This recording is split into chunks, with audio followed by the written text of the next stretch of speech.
I don't remember a time when curling wasn't a part of my life. When I wasn't putting in the sweat and hard work to be the best that I can be. Clocking in the time, the effort to practice day in, day out. Curling is more than just a game. It's a family, a community. And when it's time to play, I know I'll be ready. Hardline, supporting hundreds of our next generation athletes.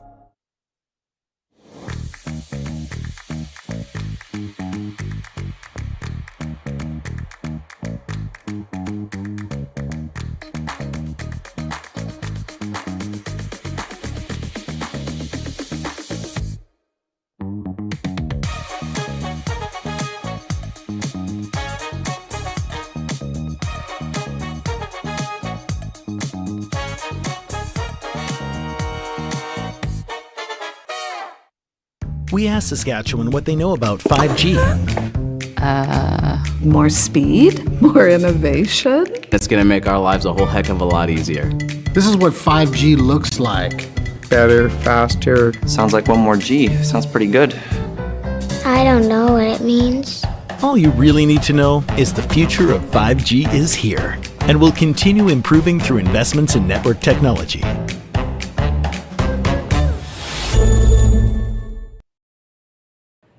Good evening, everyone, and welcome to the final round of qualifiers here at the RBC Dominion Securities Western Showdown. We are in Swift Current, Saskatchewan for this curling stadium production. My name is Jim Nix, and I'm here with Sam Steep on the other mic, along with Cailey and Jaiden and Cailey in the production and cameras end of things. Looking forward to the C qualifier game between Brad Gushue and Sam Mooibroek. I don't know much about the Mooibroek team, but I believe that Sam does, and I know a little more about the Gushue team, and they're probably not happy after the last game. Yeah, they certainly got outplayed by John Epping's team, and not like Team Gushue to have two rough games in a row. I expect them to bounce back. This should be a very competitive game.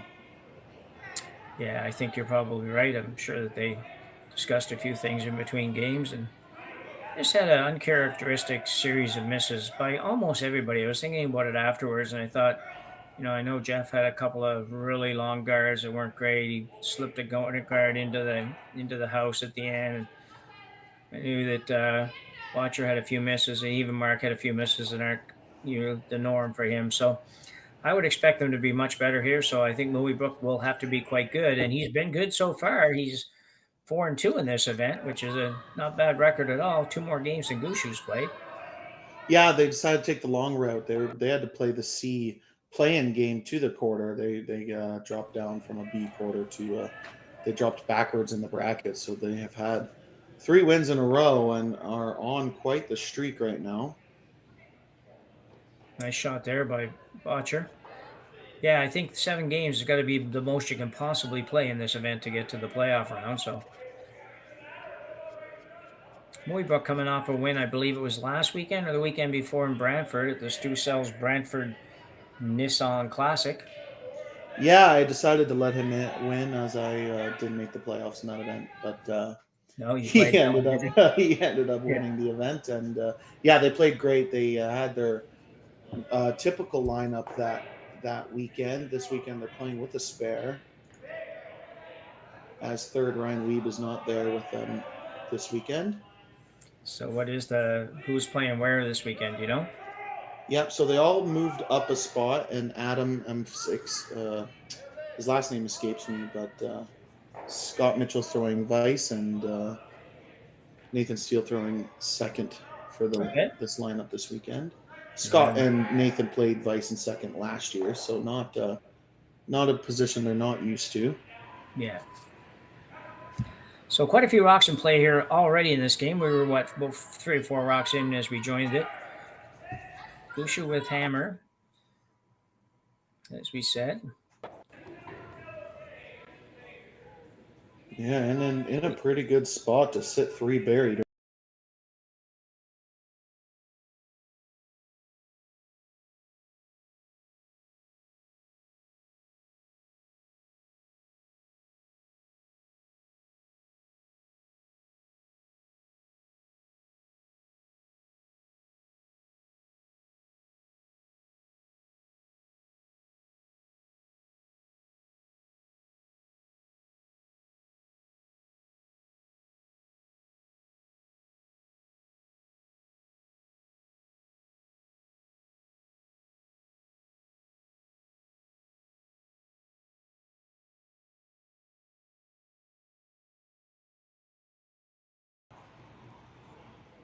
I don't know if he can get the double. If he can get to the well, he might be able to.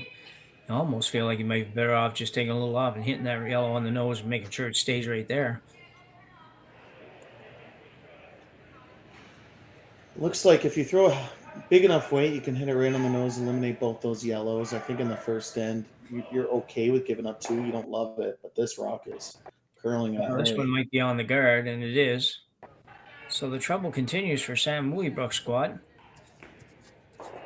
Not an ideal start. No. We did the A qualifier game, though, with Ryland Claytor, and Claytor dropped a 3 in the first end to Dunstone and ended up taking it right to an extra end. Yeah, so I mean, 8 ends is a long time. Even the best teams in the world make mistakes and they get opportunities to score with the 5 rock rule. That's the beauty part of it. It's certainly advantaged Gushue early.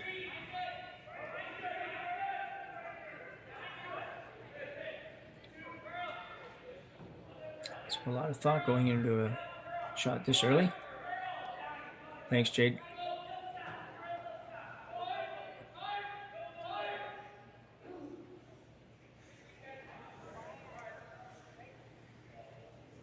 So 4 yellows to come.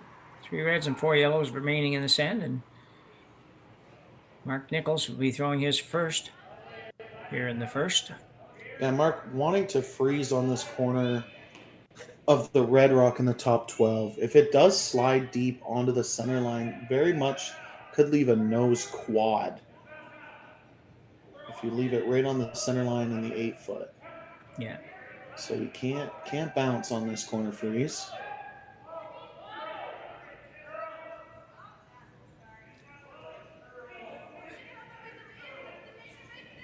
Not going to get quite that deep. Good tolerance, though. And we talked about last game. They got all 4 players got outplayed against team mapping, and I don't have the stat sheet in front of me, but it was pretty obvious just watching.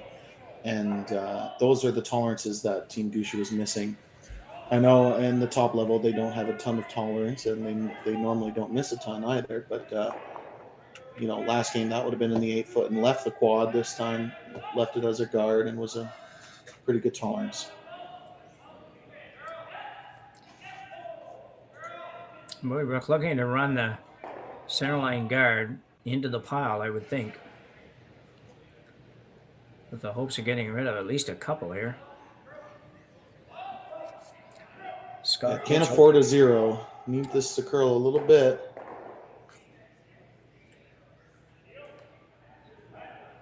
Well, without that, not perfect with that one going out, but it's a lot better than it was a minute ago.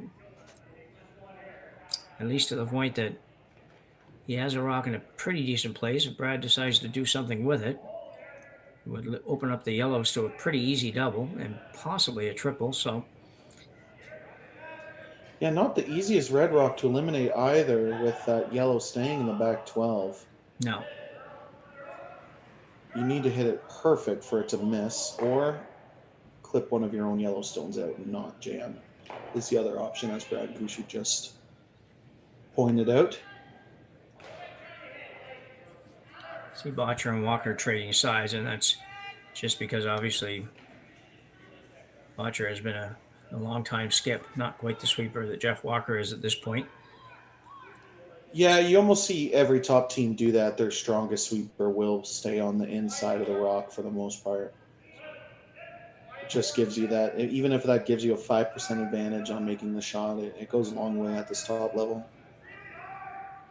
This rock over curling on Is it ever? He might be okay though. Gets it by there, not quite. Could be the break Team Mooibroek needed. Yeah, put it right behind the guard too. Just not been a good day for the Gushue team. He had a good setup right until that shot right there. Scott made a pretty good run back, and Mark not taking advantage. Could have hit and sit 4 or 3 and ended up stuffing.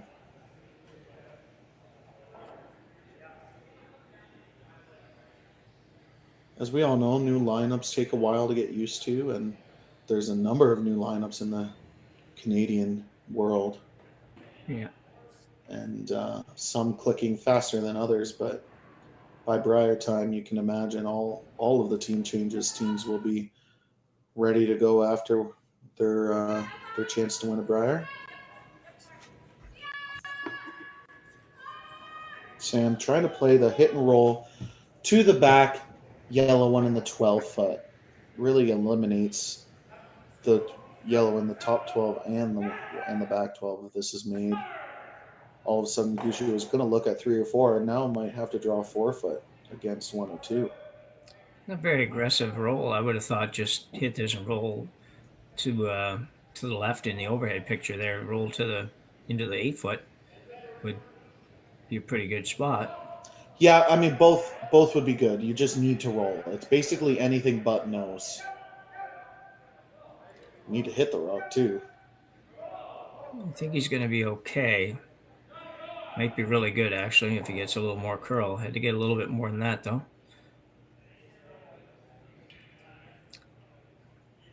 So it ended up not necessarily all that great. Certainly a angle raised double takeout here for. Yeah, it looked like Nathan was sweeping quite hard there and held it too straight. Too good of a sweeper. Yeah, we've talked a couple times about the rocks just not being super lively here. So even though you feel sometimes you hit half a rock, it should go somewhere. Quite often it only goes, half of that distance sort of thing. So they've been playing all weekend long though, so they should have a pretty good handle on that. Yeah, and they're kind of switching opportunities. Gushue now settling in the hack, has an angle double to sit to probably 3 if this is made perfectly.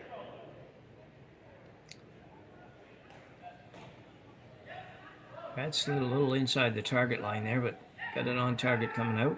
This is going to be really close. Can he get it out? And he will get it out to be sitting 2. He didn't get it out far enough to be sitting 3, but it's not bad. Also behind the guard. Pretty good outcome. There's no double available for Mooibroek. They basically have to draw. No choice. Any of the hits might give them a double for 3. If you draw and stay anywhere in the 8 foot, it's weird to say, but you're forcing Team Gushue to 2. Yeah.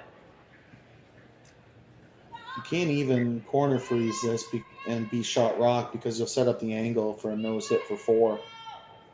So you almost are just drawing to the face and giving Gushue a free draw to the 4 foot for 2. Yeah.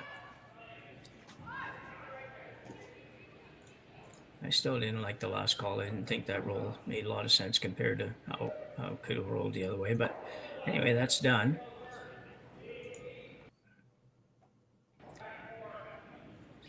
Sam Mooibroek with his last one here in the first end. Trying to avoid a big score by Gushue. Has a pretty good opportunity to limit the damage to 2 at the most. Yeah, it needs full 8 foot. Can't bounce off too hard, or you will give them a double for 4. Sweeper's going at this pretty hard right now. You got to get there. Not going to get there. So holy cow. An open hit for Brad Gushue to score 4 in the first end here. Yeah, a lot of the fans at home will be happy about that.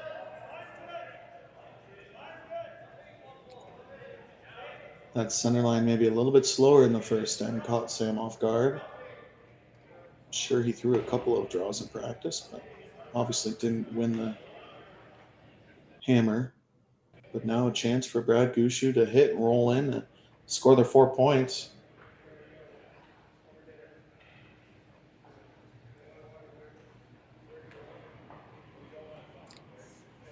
Brad Gushue, intern hit for a great start here in the C qualifier.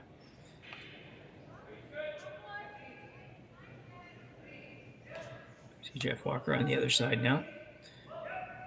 Thinking they're more likely to have to keep this straight than they are make it curl. It looks fine. So Brad Gushue will get through this end with a score of 4 and a commanding 4-0 lead after just one end of play. here in the RBC Dominion Securities Western Showdown at the Swift Curling Club, and we will be back after the break. So with the impact to my business. Decisions before you make them with RBC Wealth Plan.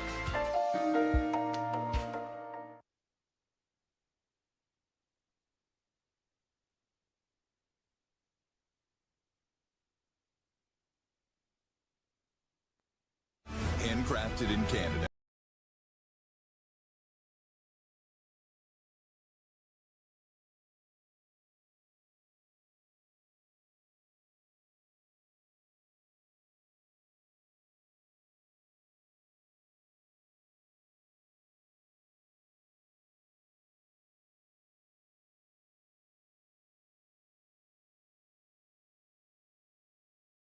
Join the revolution. Stronger agronomics, better returns, greater peace of mind from pre-seed to post-harvest. You can count on the Victory Canola program to keep you.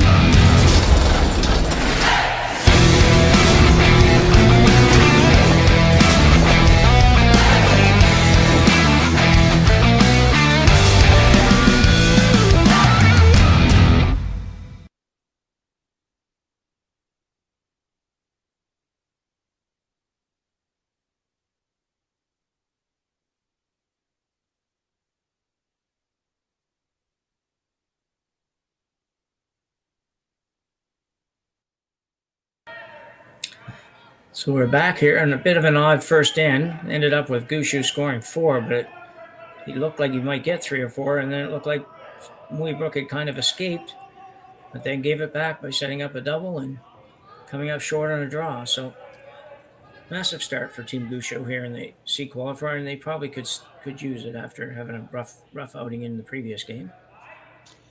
Yeah, I mean, there's still 7 ends to play, and obviously we've all seen comebacks at this magnitude before, and Team Gushue obviously not firing at all cylinders today, so wouldn't give up on Team Mooibroek yet. No, definitely not, no. So corner guard went up. Now second corner guard's going to go up on the same side.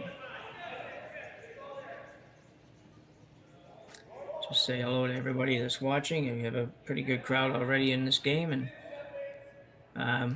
looking at some of the names, it's kind of interesting. I thought I was pretty familiar with most of the names from town names in Newfoundland. My wife's from Newfoundland, and I've never heard of Plum Point. So welcome to Eliza Gibbons in Plum Point, Newfoundland. Yeah, that's pretty fun. Yeah, and a former Newfoundlander, Tyler Murray, is watching from New Zealand. I don't know what time it would be in New Zealand, but probably be late tomorrow or something. Yes, or really early, something like that. I don't even know. Total guess. Yeah. My mistake. Adam is throwing the second stone, so Nathan stayed at lead. He's been lead all year. Adam moves up to second while he's sparing this weekend. Yeah, somebody on here says Adam won the Canadian Mixed Championship last year, but they haven't given us the last name either. So this year, yeah, he did. Okay.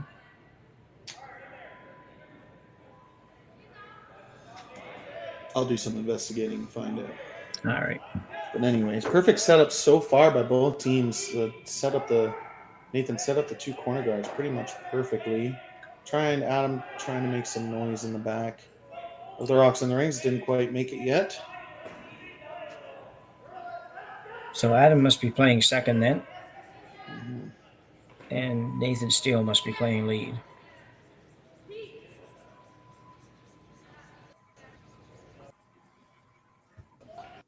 That's correct, yes. So guard going back up for Botcher.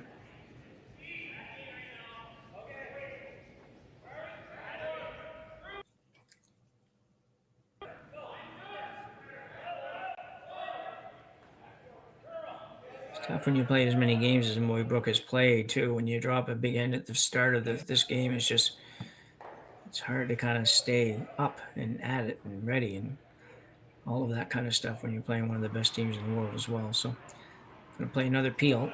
Try to get more than one here. Yeah, it's not an awesome feeling throwing runbacks when you're down 4. No. But they still have an opportunity if Adam can make some noise.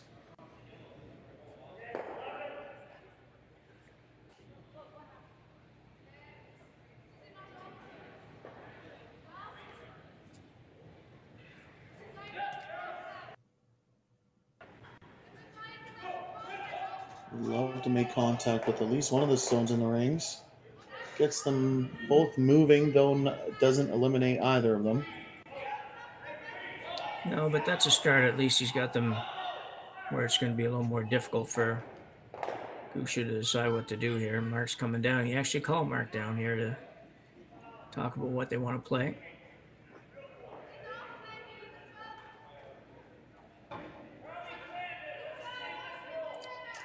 Yeah, it's decision time. That double peel kind of goes right into the yellow in the 8 foot almost. Yeah, that's what I was going to say. It's they're concerned that if they try the double peel, that they end up leaving the red in play somewhere.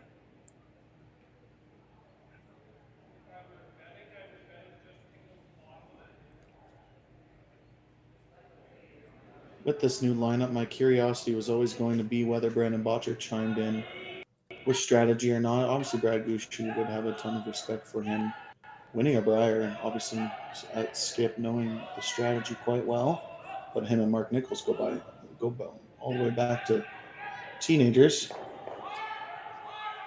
Yeah, I think there'll be a time and a place for Brendan to have some input, and Mark's pretty laid back. He's not going to bother him too much, but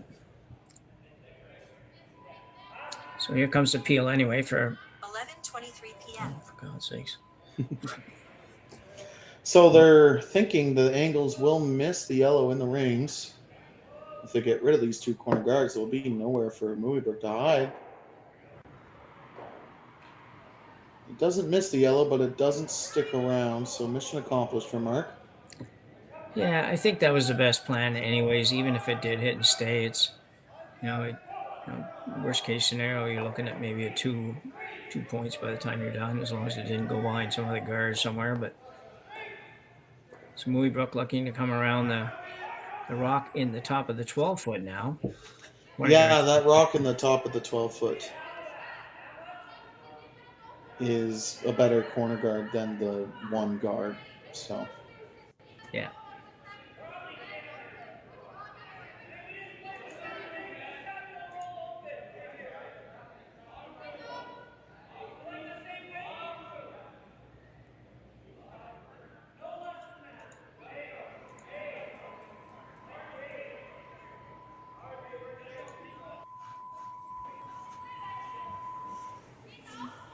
Very nice shot. Scott Mitchell.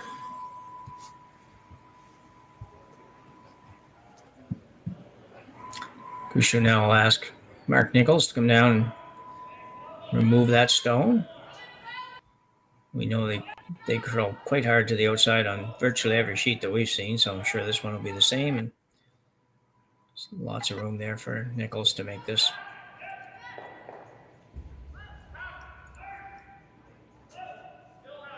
Walker's on it a little bit early.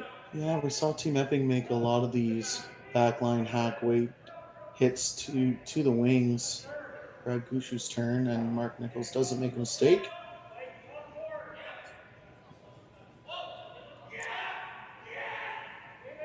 Good shot. Mooibroek asking Mitchell to go back in there again. Yeah, I mean, you're down 4. It's only the second, but yeah, really is no other option. Gushue's sitting 3. You're not going to get a blank end out of this.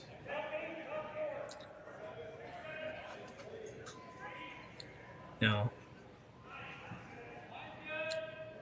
So Mitchell with Nathan and Adam on the brooms.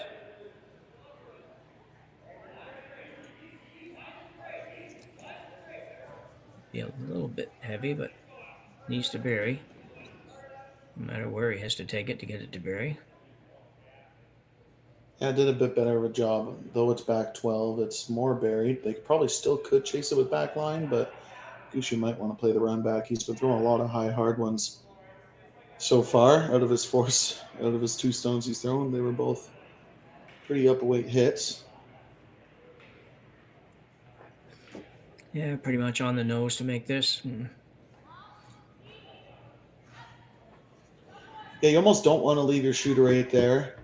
If you leave it there, you'll leave a corner freeze for Mooibroek, and it'll be impossible to eliminate the red stone. You almost want to just make the run back and roll out.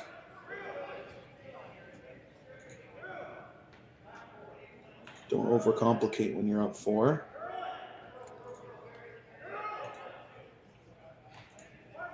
Brad Gushue. First rock here in the second end. Looking for a run back on his yellow. Remove the Mooibroek stone at the back. He's going to make it. Just a matter of whether or not he's going to roll out, and it will. Yeah, did exactly what I wanted them to do. Rolled it a little closer to the center line. Sam Mooibroek can bury full back 8 foot. Doesn't really want to be shot rock, but second shot stone.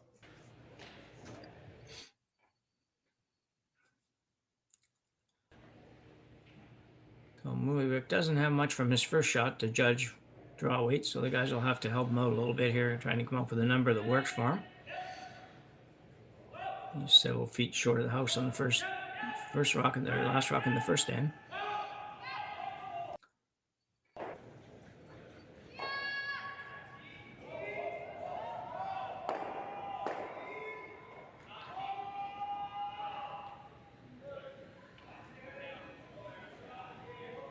Well, certainly no panic early for sweepers, so it's just would suggest it's certainly there.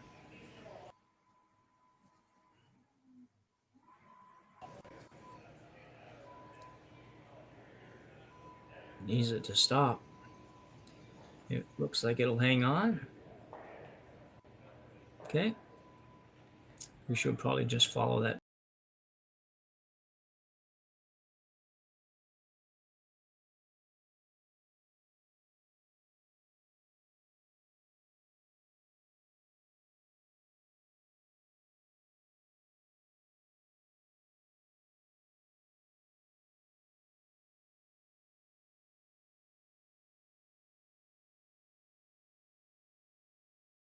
Second rock in that position that Sam Mooibroek can't really make a double.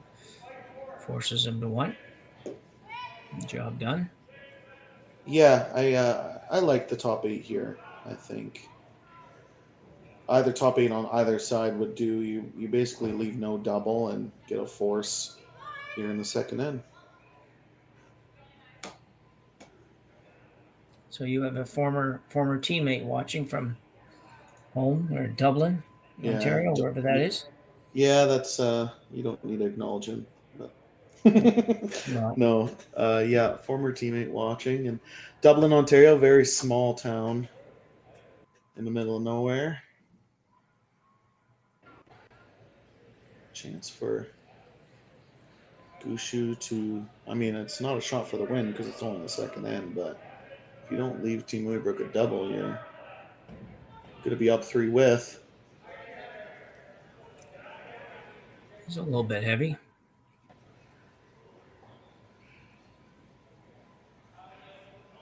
Wow. Quite heavy. Brad Gushue. I don't know if I've seen him miss draws like that very often. And just a simple hit for 2 now for Sam Mooibroek. Yeah, this is, I wouldn't say a door opening, but a window just cracked for Team Mooibroek. Oh, yeah. Chance to make it a 2-point game. Well, especially given that you really didn't expect to have this shot for 2. Now all of a sudden, chance for 2. Make you feel pretty good. You're back in the game somewhat, and a little bit of a light at the end of the tunnel. That's good. Needs to stay on this, though. Yep, last rock here in the second, looking to hit and stick and stay in the 8 foot.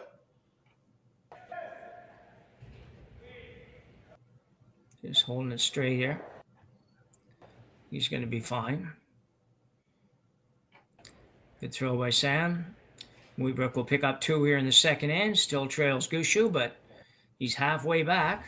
It trails 4-2 after 2 here in Swift Current. We'll be back after the break.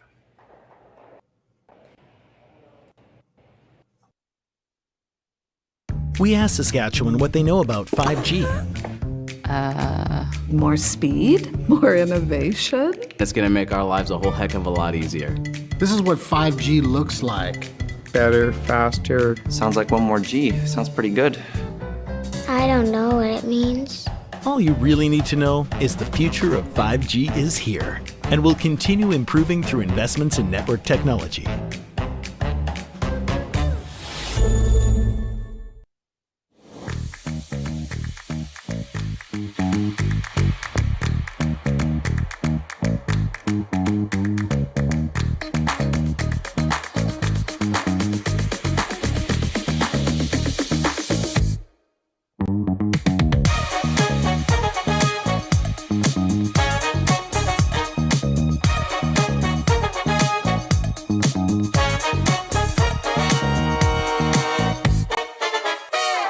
Join us this March for the House of Hearts Charity Bonspiel in Duluth, Minnesota. Help raise funds for Project Joy, who provides meals for hungry kids in our community. Every donation helps to ensure no child goes hungry. Join us and make a difference. Together, we can spread joy. Hey, Ben.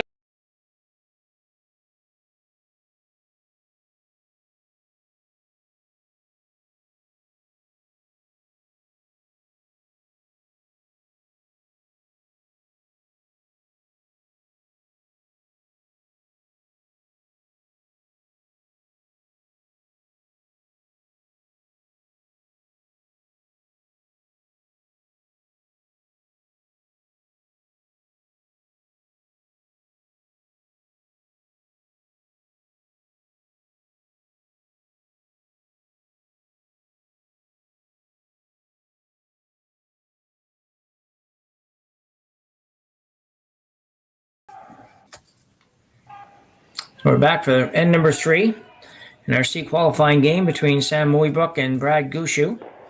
Gushue with I don't know, just a certain misstep, definite misstep on his last draw. Uncharacteristic miss. Threw a draw pretty much through the house to give Mooibroek an open hit for 2.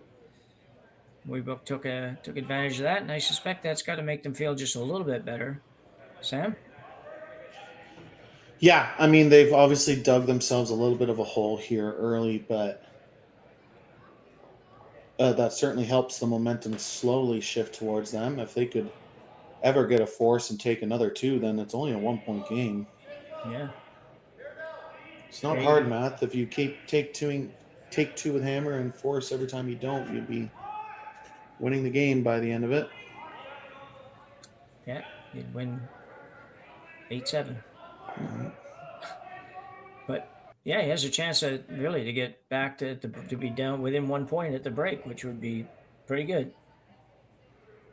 But first of all, he has to try to hold Gushue to only 1 this time and make sure that he doesn't have a big score. Big score when you're down 2 is only probably 2, so Mooibroek will play the freeze here.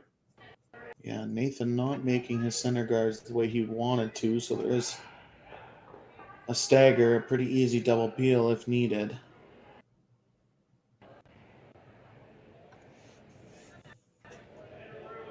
We got Adam McCachran now.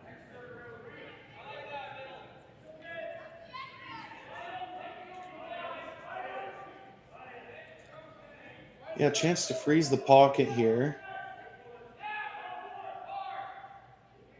Really coming towards that center guard. That's going hard. Got to get a bye. I think you need a bye. Can. Good sweeping. Yeah, great sweeping from Nathan Steele. Nice throw. Gushue still sitting 2. Yeah, Gushue not going to fool around too much here. Get rid of this center guard and pretty much force Sam to put it back up a few times and see what happens from there. Pretty easy peel by Brennan Botcher. Update you on our other scores. Team Cooey up 3-2 over Daniel Casper. Daniel Casper has hammer in the third. Brent Pierce up 1-0 over Kelly Knapp. And obviously our game on the men's side. And on the women's side, Team Inglot, 2 steal of 1 to be up 2-0 over Xana Schwaller after 2 ends. And that is our women's final. All of these games are streamed on Curling Stadium and on Curling Zone on YouTube.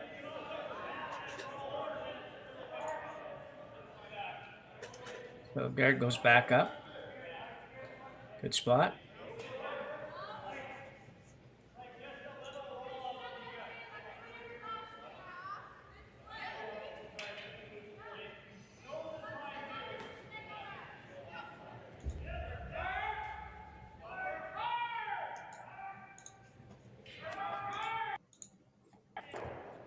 And another good peel for Brendan Botcher. Mooibroek go back up again. Will come a time when he has to do something different than this, but for him it's not yet. Yeah, I think at least 2 more center guards. Or at least 1, but most likely 2. Just to update you guys of who are the teams are that have already qualified. Team Dunstone and Team McEwen qualified through the A this morning. For playoffs, Team Epping, Team Kleider, and Team Jacobs all qualified through the B. So already very competitive 5 teams in the playoffs. Waiting to see who the other 3 are tonight.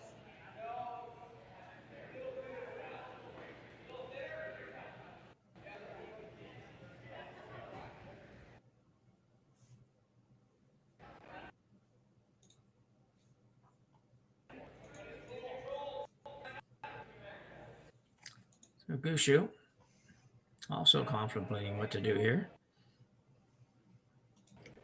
He knows Mooibroek's going to have to make some kind of a move here at some point as well.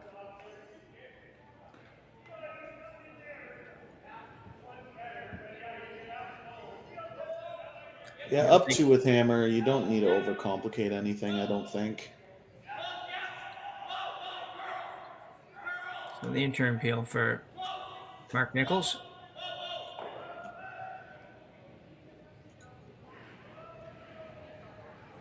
Sweepers haven't touched this one, but he made it by himself. So Mooibroek's going to maybe think about putting a rock right there. He thought about it on the last shot. Looks like he is actually going to play it this time. Yeah, it sucks because you're giving one of the best hitters in the world a chance to get rid of every rock in play if you don't make it perfect. They called Mark Nichols Bam Bam for a reason.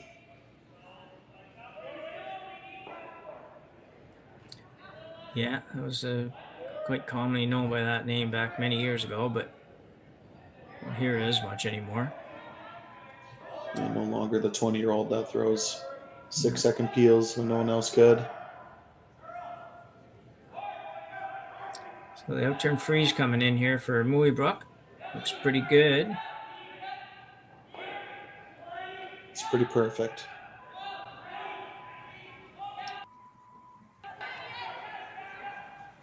Gushue's sitting 2, but recognizing there's a little bit of danger there with the red stones.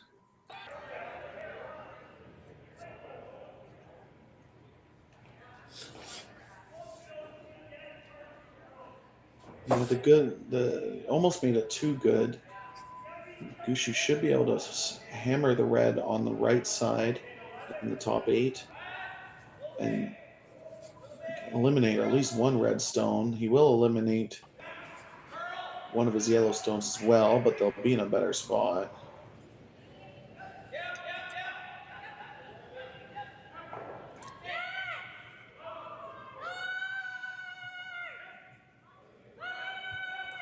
Looks like Gushue thinks that this red one may kind of find its way through those and straight back. Oof, not with that release. A little outward motion by Mark. Oh, eliminates one red, not the way he intended to, but still an okay outcome. Yeah. Mooibroek will hit and sit 2, but it's pretty open.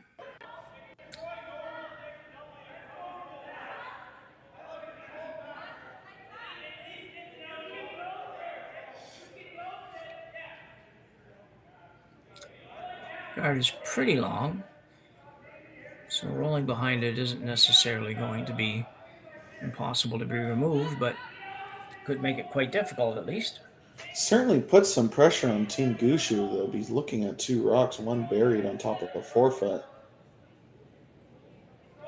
When you're up 2, that's probably the last thing you wanted to see. Yeah.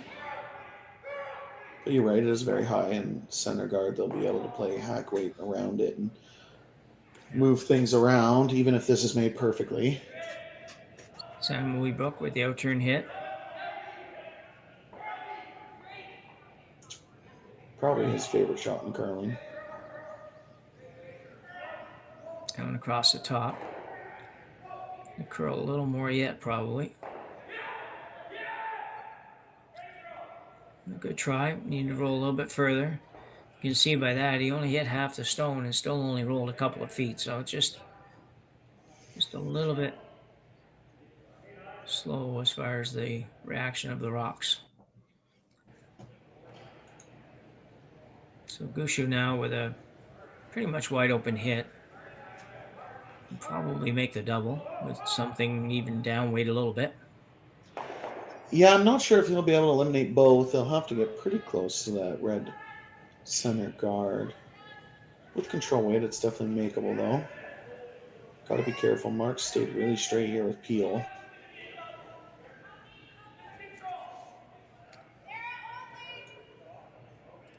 Yeah, looking for about a foot of curl.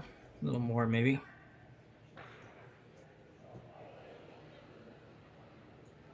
Chance to make his next shot a lot easier. Anything but wide here will be good.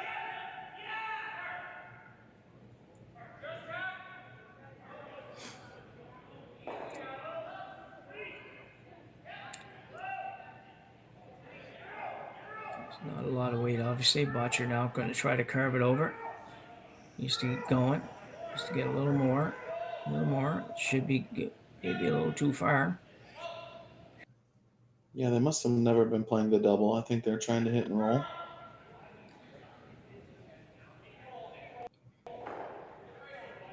Yeah. But if he hit and roll, he would have been definitely not shot.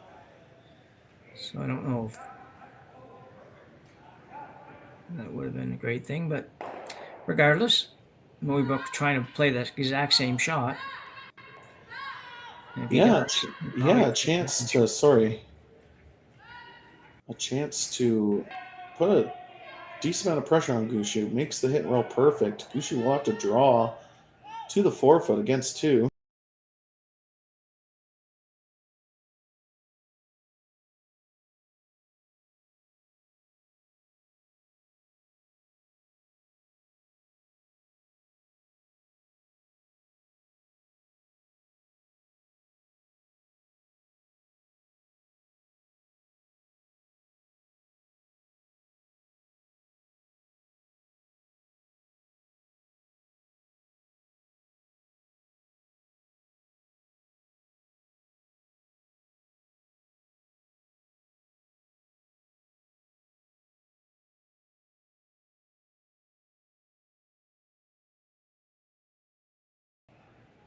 You can feel the momentum shifting just a little bit.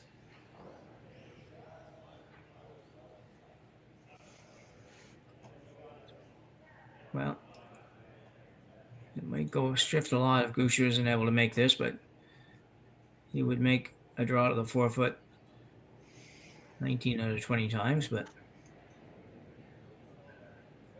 1 out of 20 has to happen sometimes. So Gushue with the outturn draw. Watcher closest to the stone. And just a heavy, clean action. See a lot now. Yeah, the speakers are heads down right now. This is going to be light. Mooibroek missed light in the exact same path in the first end. Wow. Well, it's just hard to believe what's happening here in these two ends. To be honest, I've never seen Brad miss so many draws in all the years I've watched him play. But he just missed this one. Mooibroek will steal 2 here in the third end to tie this up at 4 after 3 ends of play.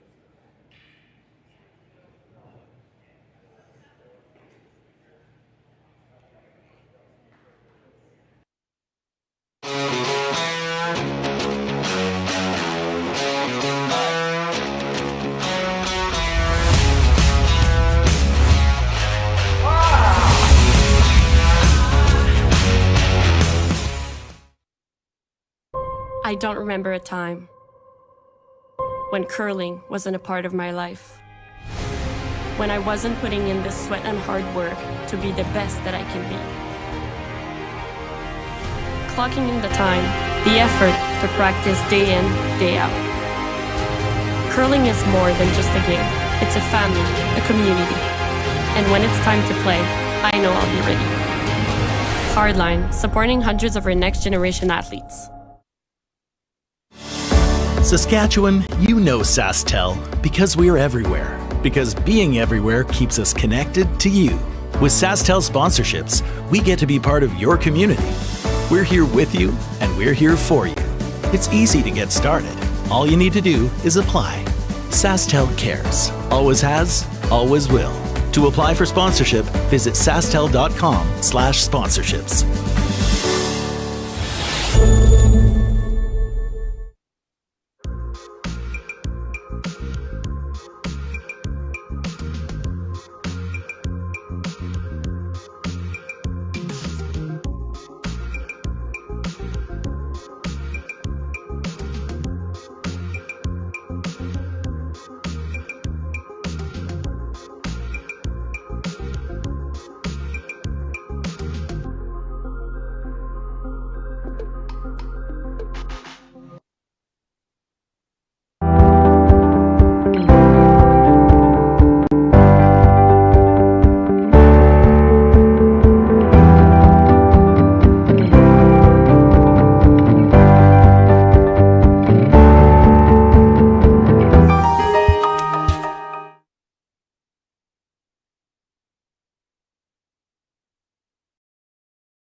So we're back here for end number 4 in what has now a tie ball game. Just hard to believe, but it's happened. Gushue's missed a couple draws by a whole lot. And we just had a rock moved off the center line. The Gushue team moved that red one off the center line, so it had to be replaced, and Mooibroek will go around it. So strange chain of events here, Sam. Yeah, an absolute huge shift in momentum in the last 2 ends. Gushue went from drawing the top 8 to forcing. They would have forced them in the second end and been up by 3 with hammer going into third to now it's tied 4-4. Yeah, big change. Wild and crazy. Jeff Walker now being asked to play the outturn draw to the one in the house. Sit right on it. No mistake. And think about it with the Gushue squad, they have probably as much experience as anybody in this event and in many events with their lineup, and I don't think it'll rattle them too much. I mean, not at yeah. I mean, what hasn't Brad Gushue seen? He's given up 4-point leads more than once. Not saying he's done it a lot, or he wouldn't be where he is, but. Even when they gave up 2, there was no broom slam. That didn't look like too much frustration out of the Gushue camp. They kind of just looked like they were adjusting for this next end.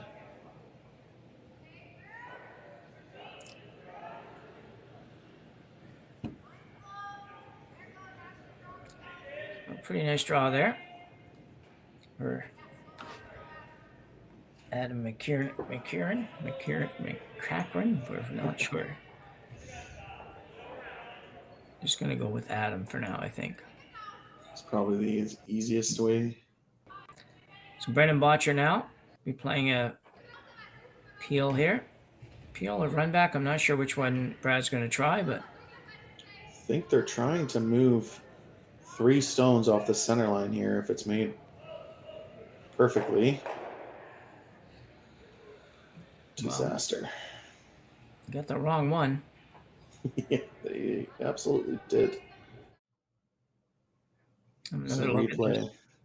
Yeah, they're coming down center line with Peel weight. You're missing the shot literally by a centimeter. And picked your own out. It's the difference in the game. Yeah, that's definitely some bad luck for sure.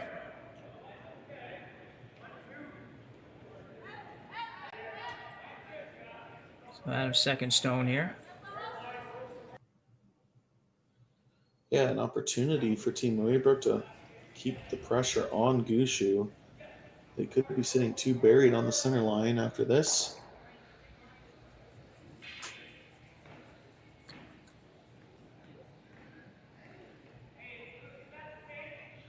Pretty much perfect guard. I don't think they can run that red in. They could make the double thin and it could chase into the center line. Could move a lot of granite here. Yeah, I don't can't miss wide. I don't really know why Brad would play the shot this way. It seems like, I don't know why he just wouldn't hit the yellow on the outside. He's basically trying to clip the yellow and then hit the red. I guess he's trying to maybe get something more out of the rocks in the house then.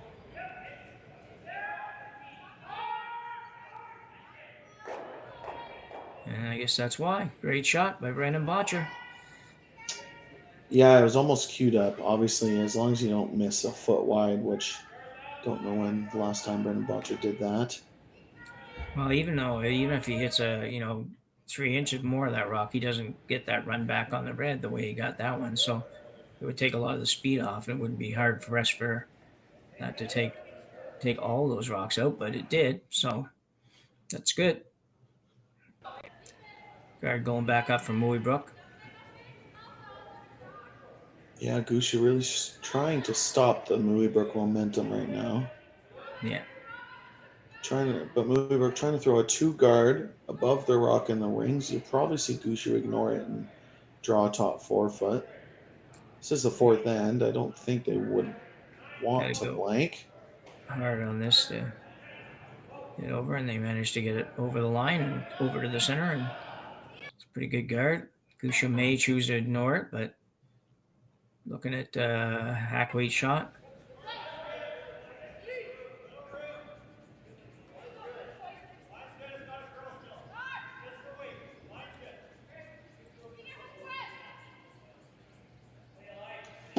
Yeah, deciding to play the hack weight, hit and roll.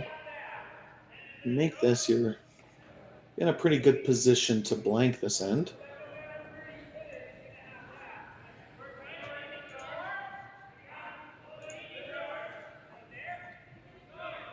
Watcher getting ready to try to curve this one over. I don't know if he's going to get there. He will touch it, but no, he will not even touch it. So the struggles continue for Team Gushue. Just so odd to see to me. It's just...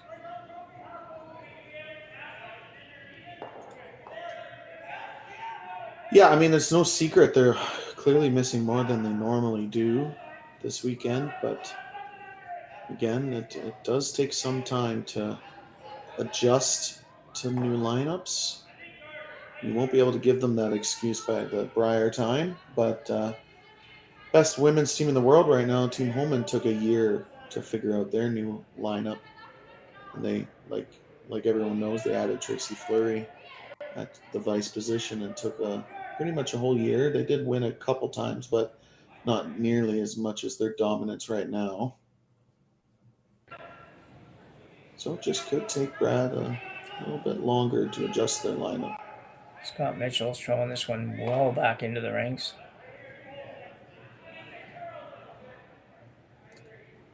Pretty much forced the draw now.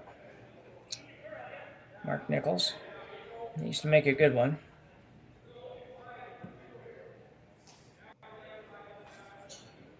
Yeah, missed opportunity. You know, you always want to make after a miss, and probably why you see a little bit of frustration from Scott. You put that in the top 4 buried, you're putting Gushue in a lot of pressure. Now Gushue gets to try to do that to you. Mark's goal here. This looks pretty good. Sneak it by the guard. Very nicely done by Mark Nichols.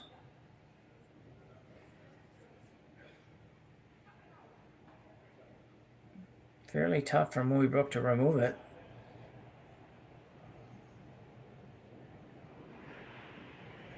And he might not try.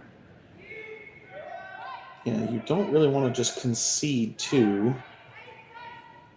Not playing the corner freeze. I guess you're setting up for your last thrown stone.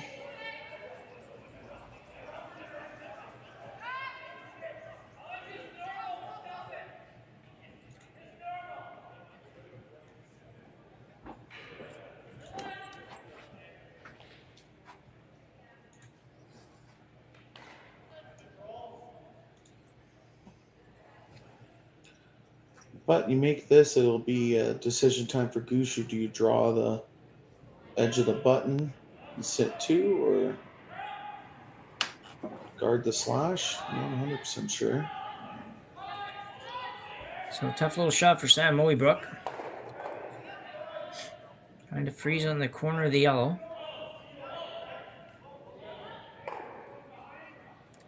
He makes this well. He could force Gushue to deal with it.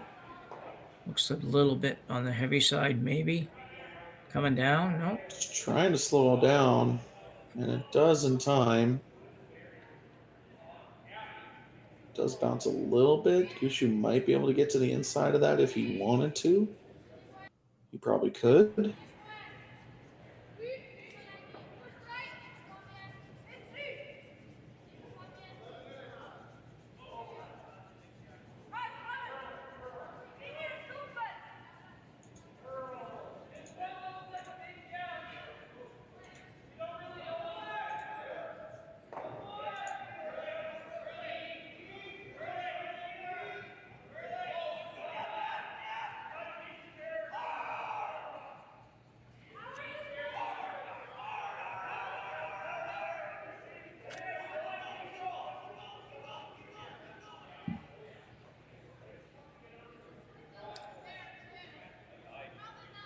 Yeah, an interesting situation here. I do think you need to make the hit and roll under because that red is too usable, but you could draw the edge of the 4-foot right where Brendan Botcher's boom was.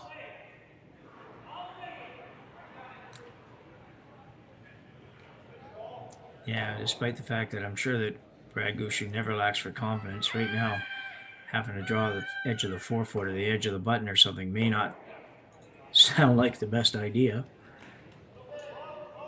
So I'm not sure what they decided on here. Yeah, this looks like guard ice. Great guard? Like, yeah. Wow, I would not have expected that. Not that it's terrible, but... And I don't think Mooibroek would ever take a run at it, but if he ever did play a run in there, he could be sitting 3 behind your guards. Yeah, it would take a very good shot, but he very well could do that. Sam also could draw the edge of the button on the other side, and Gushue would have a pretty hard 2. Might be able to only have to play a pick for 1. We'll find out what Sam decides.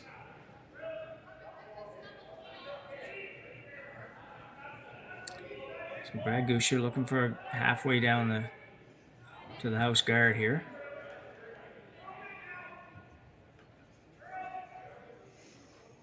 It's going to be good.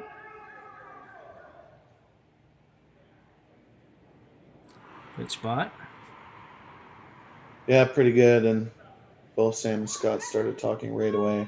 I do think the draw's the call. If you get it a quarter buried top 4-foot or top button, Gushue would have a pretty much impossible hit and stay into the 4-foot for 2 because of that red biting the 4-foot on the other side.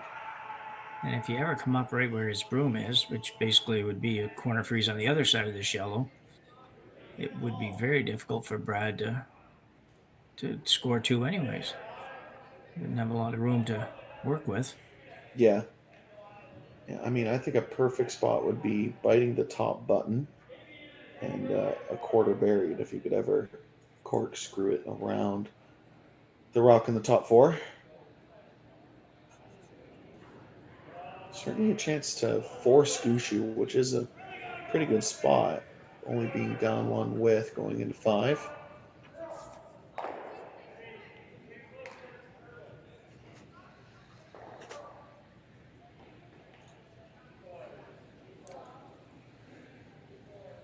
So Mooibroek with the in-turn. One thing you don't want to do on this shot is be heavy. If you don't do anything else, at least confuse the issue a little bit as far as Gushue is concerned to get 2. Guys are working pretty hard and this not going to get there. Yeah, not even close, which is like, are the 2 sides of the sheet that much different? Yeah, I don't know. It's been odd to see so many draws that have come up for both teams now so short. Like I said earlier in this event, a number of times that I've watched people play the out turn, come around corner guards kind of thing, and outside in, and they've had no issues with the weight. It's just a matter of getting the ice right. And so I find it really odd that it could be the result is that. But Gushue's got now a lot more of the area to draw to, the 4-foot to draw to, than I thought he was going to have. Yeah, a chance to hit the full 4-foot for their 2 points and see if Brad Gushue can figure out this side of the sheet, as both skips have came up light in this path.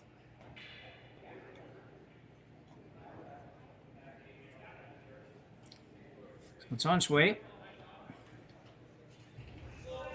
Swift Walker.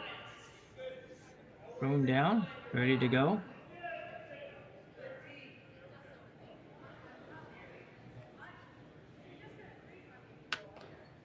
And looking heavy. Looking really heavy.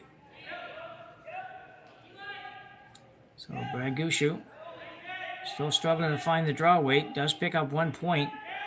And we'll take a 5-4 lead to the break here at the RBC Dominion Securities Western Showdown in Swift Current, Saskatchewan. We're at the Swift Current Curling Club, and we will take a short break and be back for the 5th end.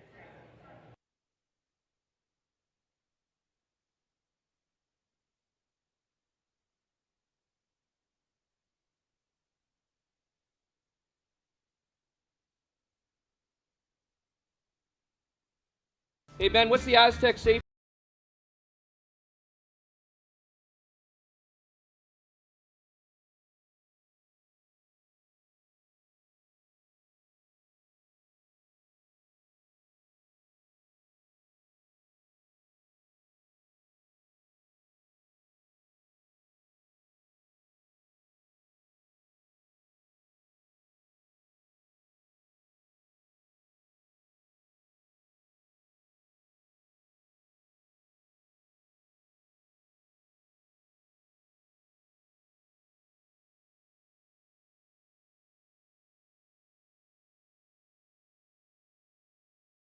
For over 20 years, the Sandra Schmirler Foundation has granted more than $9 million to hospitals across Canada for life-saving equipment for premature and critically ill babies. In the past 4 years alone, $4 million has been granted thanks to the curling community's incredible generosity. The need continues year-round, and with your help, we can ensure every baby has the chance to grow up and become a champion, just like Sandra.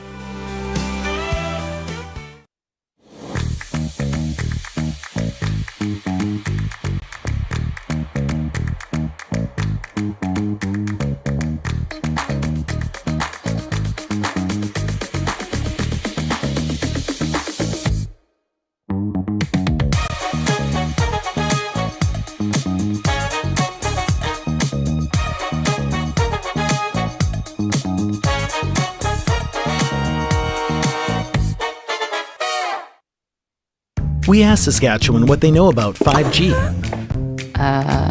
More speed, more innovation. It's gonna make our lives a whole heck of a lot easier. This is what 5G looks like. better, faster. Sounds like one more G. Sounds pretty good. I don't know what it means. All you really need to know is the future of 5G is here and will continue improving through investments in network technology.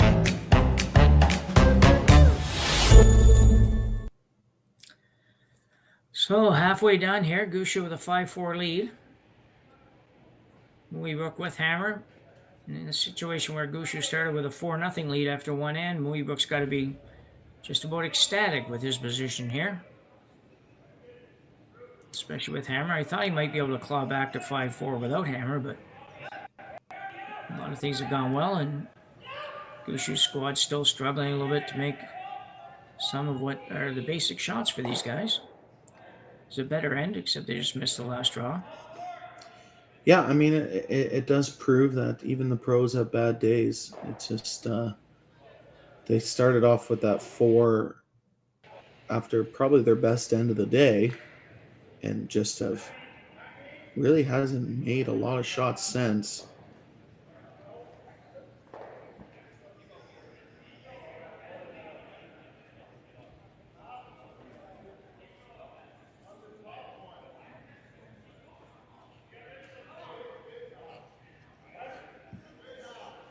That's a nice shot. It was a fantastic sweep from Scott Mitchell. Not often do you carve a rock for 3/4 of a sheet. No. So Gushue follow that in. Yep, just put it right on top of the Mooibroek's red stone. Trying to leave an angle where it isn't an easy double.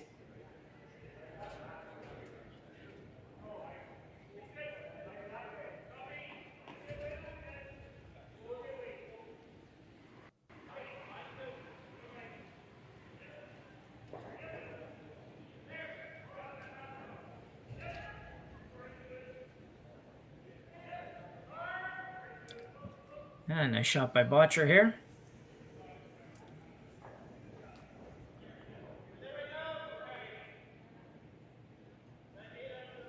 Well, some good draw weight by those players. Both teams. Yeah, and a great, a good angle. There's not an easy yellow double right now.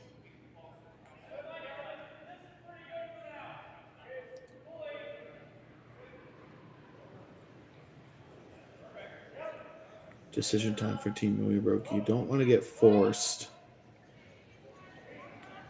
You really want to score multiple or blank, and that this rock right here would have been the decider if they wanted to blank or not. So if they're going to blank, they would have tried to peel that center guard. So another draw in here for Adam McEachern.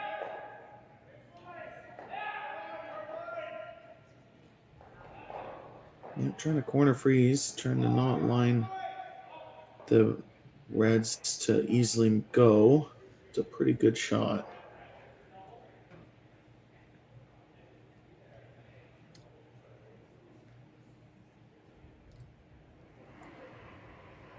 Yeah, the angles are kind of interesting. It's the middle yellow red. I don't know if it picks up the yellow in off the button or not. It would if you were coming from one side, I guess.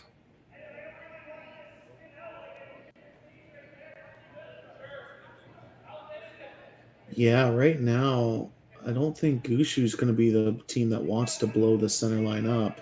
No. The angles are pretty good for them. It's going to be hard for Mooibroek to score right now, let alone score multiple.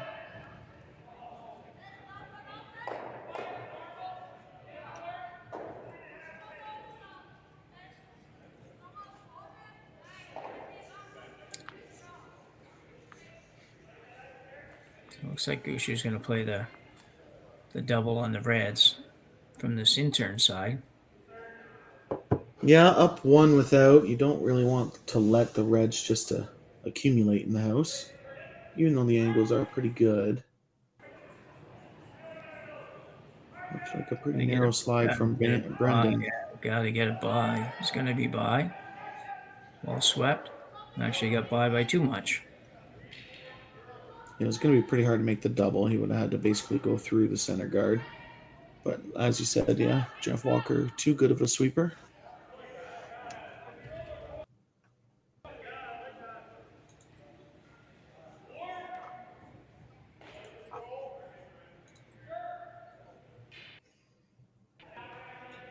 I do like the peel call here from Team Mooibroek.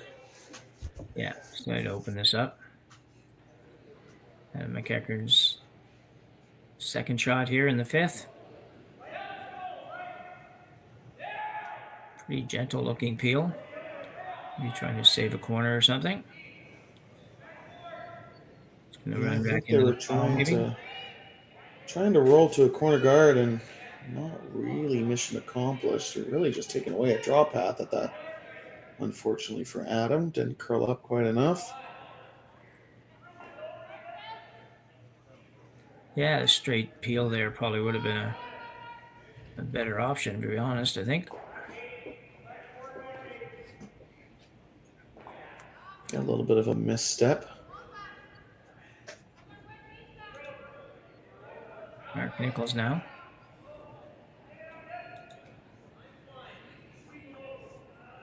Putting the guard back, basically.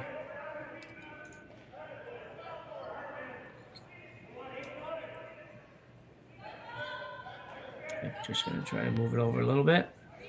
Brad's pretty happy with where it is. Straight from that, pretty good line. Yeah, Mooibroek needs to get at that yellow on the top button.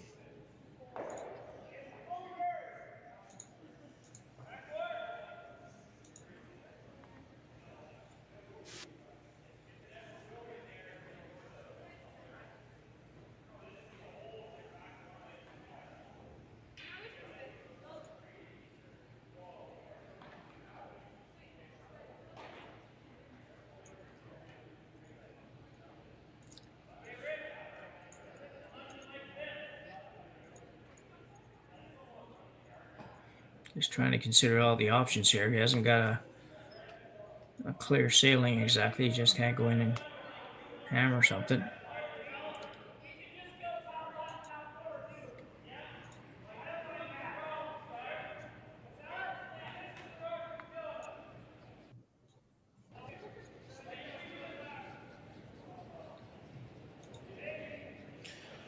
Yeah, pretty hard to know what the best outcome is. You need to get a couple different angles at that yellow stone.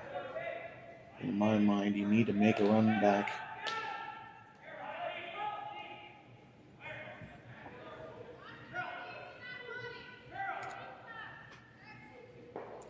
Scott Mitchell now being asked to run the yellow guard.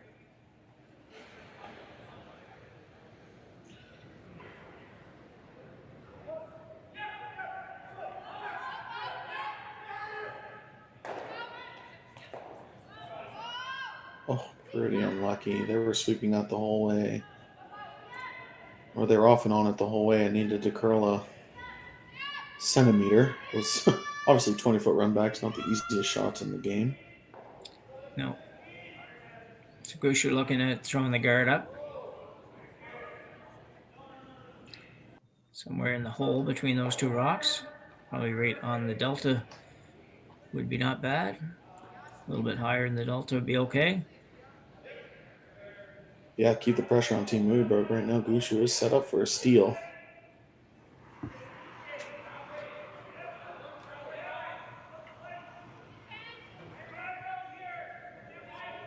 Needs to get this over the hog line. Yeah, that'd be plan A. It's over. Gonna get a little rub, maybe. Maybe not. It's going to leave a little bit of a hole. Still not good angles from Team Mooibroek. Yeah, that's the problem. Getting through the hole is one thing, but do you actually get anything out of it when you get to the rocks in the house? Guess you could throw back line and hopefully only tap your red one to the top of the button.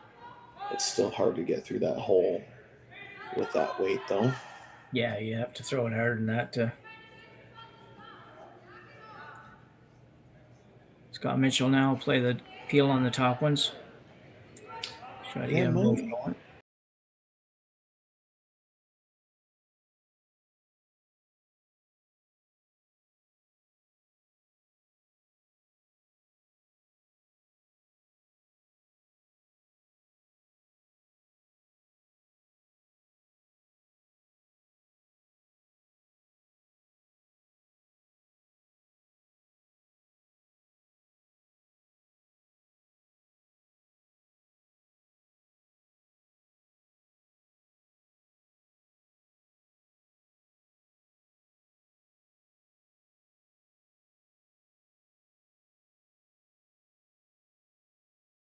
Be a very, very amazing shot, actually.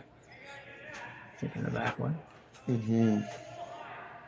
Like you say, the problem is if you ever touch the top one, you're probably coming from that side. There's no drag going to help you, so you're going to give up a couple. Yeah, just as I said, if you miss them a little bit wide, you'll probably give up a few.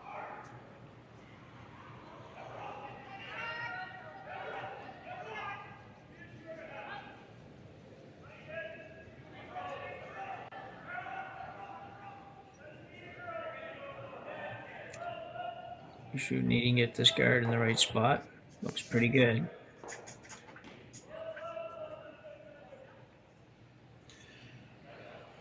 Yeah, and it's pretty late in the end for Mooibroek to make a run back that will actually help them. So I don't think that yellow that's on the button will ever move. It might drag if you hit it just off nose. So actually you could move all three off the center line. Yeah. You might not get them all out, but at least you'd have a spot to score.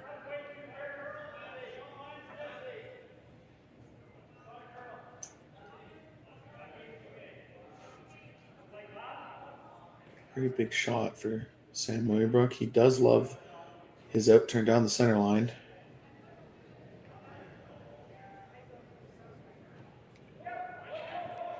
So just cleaning, going a little bit now. It's going to be close. Not quite, though. Had to come up a little bit more. Going to be a really big challenge now for Mooibroek to score here. Gushue's probably thinking whether or not there's some way that he could manage to get more than one here.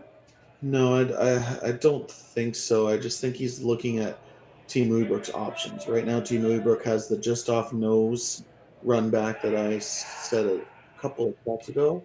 And now they have an angle run that they might be able to score one from as well. Or you throw it away, give them their steal of one, and have hammer down 2 and 6. Then the game's not over.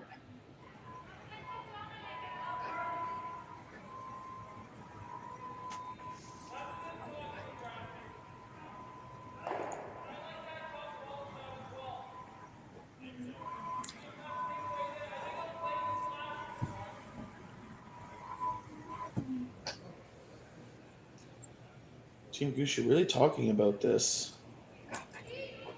They're really worried about these angle runs.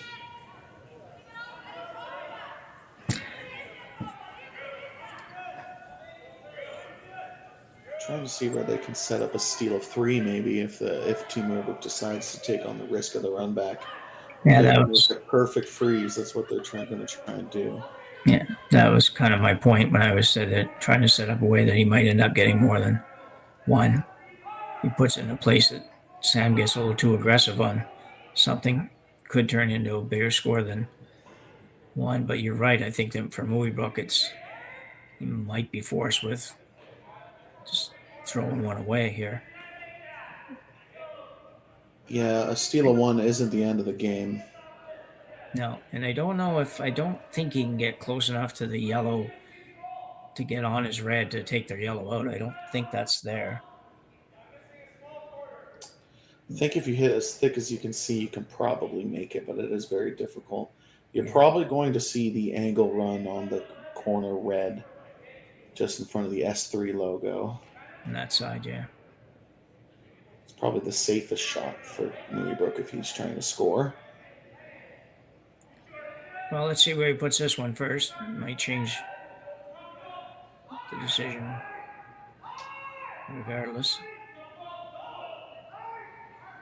This would be a momentum booster for Brad Gushue himself, missing a couple of draws the last 2 times he's thrown them.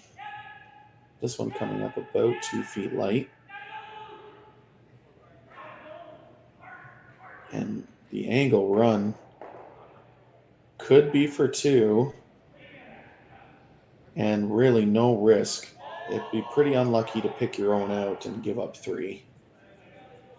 Doable, but unlucky.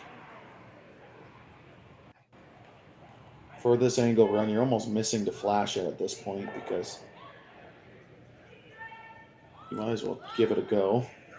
If he hits this, if it ends up hitting the yellow at the top of the 4-foot and not the red, you think it'll drag into the other and okay? So I do. I think there's a world that Mooibroek scores 2 here.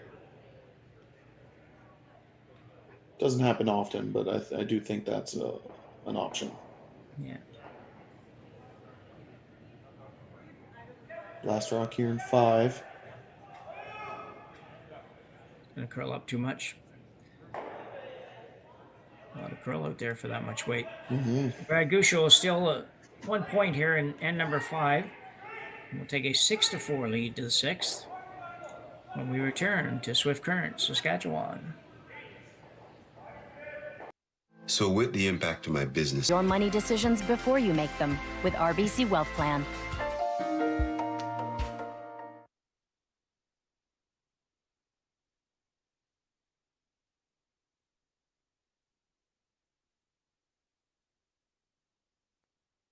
Handcrafted in Canada.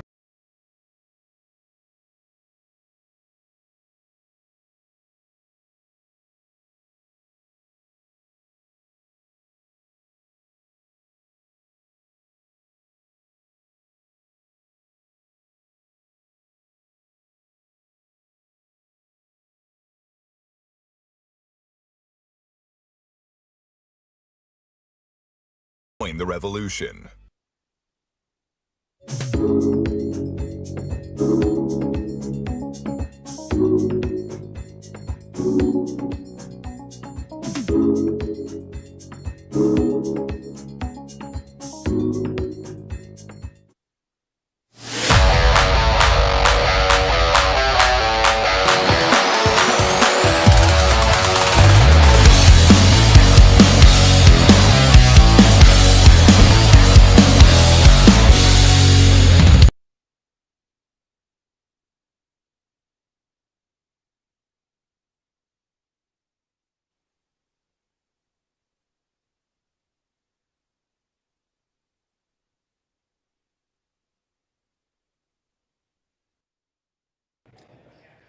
So a big steal 1 in end number 5 has Brad Gushue up 6-4 now on Sam Mooibroek. Certainly an end now that Mooibroek would like to get a couple. If you can get a couple here in 6, you kind of establish the right mix of hammer, no hammer heading to the 8th. Just a question of how hard you go, I guess, Sam. Yeah, I mean, you have two hammers to Gushue's 1, as you just said, and you take 2 4s to 1 and 7 and take 2 and 8, you win the game. So the math is easy. It's the execution that's the hard part. For sure. Good shot by Jeff Walker there. Doesn't slide in. It's curled a little bit at the end, but it's fine. Mooibroek going up with another corner.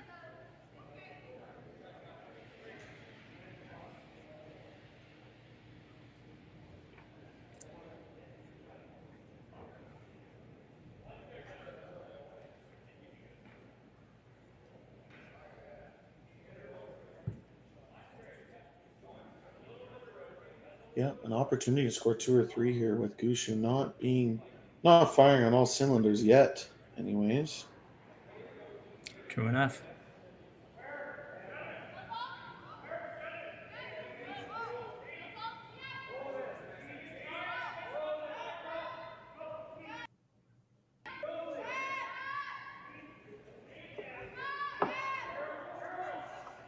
Brad deciding whether to throw a guard here or come around the corner and take that away a little bit.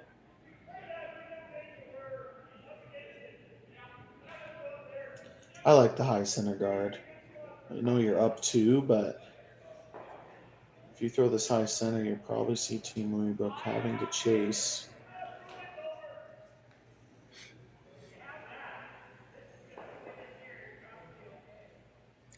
So Brandon Botcher settling in as the call.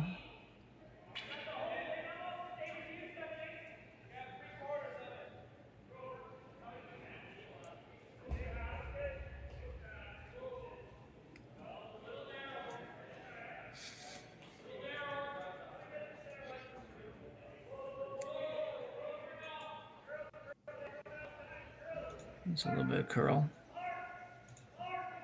Nichols and Walker now both working on the same side to get it over there. Pretty good job.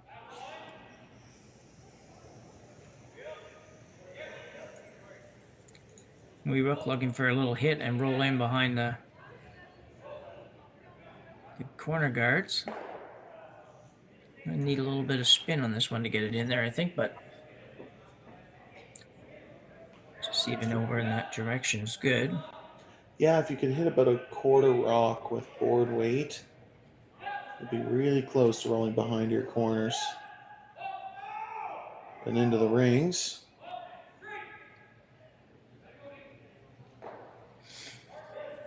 Very nicely done. That's pretty much perfect. Yeah, really good shot.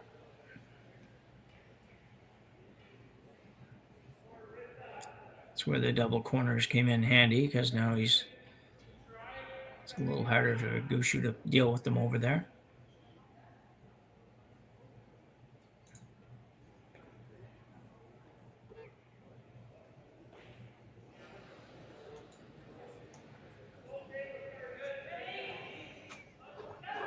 Gushue throwing another guard up, looks like. Oh, he's still talking, I guess.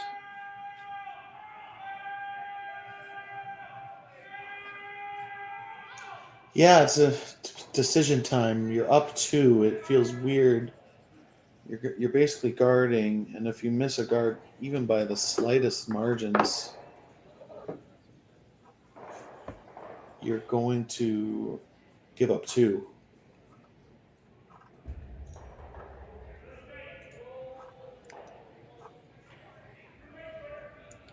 Watcher just threw the shot, so he should be close.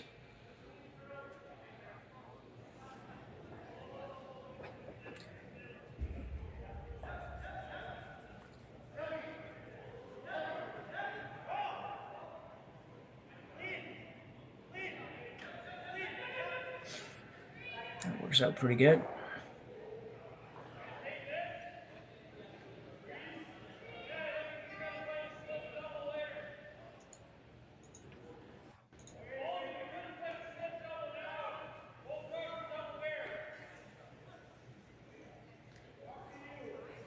Mooibroek having a look at the thin double on the yellows. Definitely there.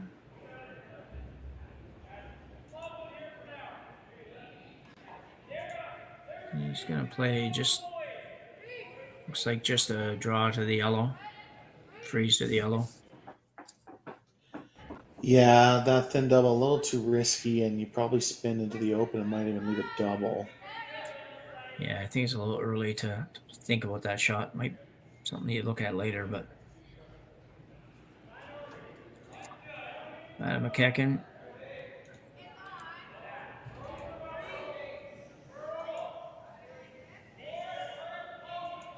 He used to curl a lot. Probably trying to play a wick off this rock in the top 12 since it's a little heavy. Just like that. Yeah.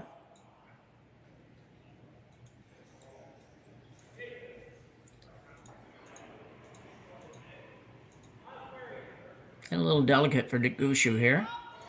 Has shot rock, but Red's number 2 and number 3. There's no real great options here. Watcher's going to give an opinion.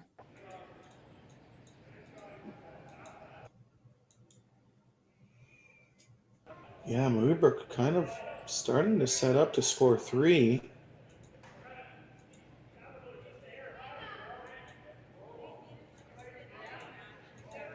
Looking hard at the outside bump.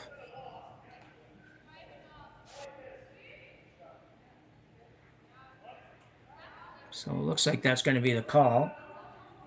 Just a little raise. See what turn he's throwing here. Not sure yet. Just trying to bump that into the T line, basically, edge of the button with the out turn.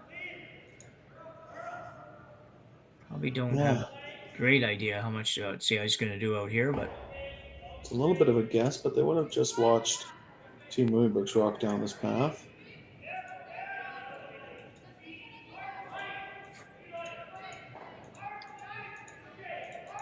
Just from a distance, looks like it might have already be curling too much. Can't really see though.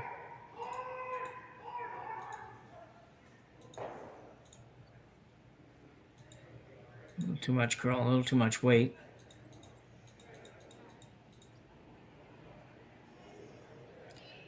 Number 3 now, which might be important. Might come into play, but definitely advantage Team Mooibroek right now. If you can make this thin double, you're sitting 1st, 3rd, and 4th after you're done. Yeah. And like we said at the beginning of the end, they only really need to score 2. Tough little shot here. Mitchell looking at, I don't know if he's looking at trying to rub that or whether or not he's just looking at coming through the hole there. I don't think he'd play the rub on purpose. Maybe he's just trying to get rid of that yellow rock and roll another one in. We'll see here. Yeah, big. This is a big shot. Just wick off that yellow. Sit 1st, 3rd, 4th.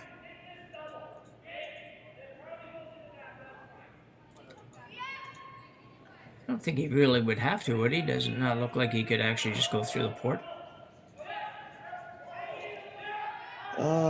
Maybe not. The wick gives you a little bit better angle, though. This rock is curling on them. Might get both yellows. Oops, hit the other blue or other red. Well, that moved a lot of rocks for a shot that wasn't really made.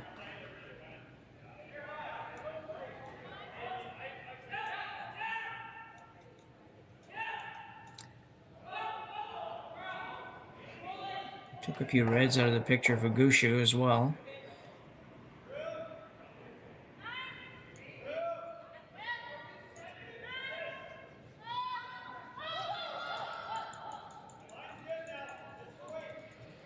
I think the other thing with Gushue here is that I think they've just struggled enough overall that seems to be doing a lot of questioning of his calls, more than normal. Lots of times he checks down with Mark or whatever, but it just seems to be. Well, on a day that your team has struggled in front of you, more communication is better.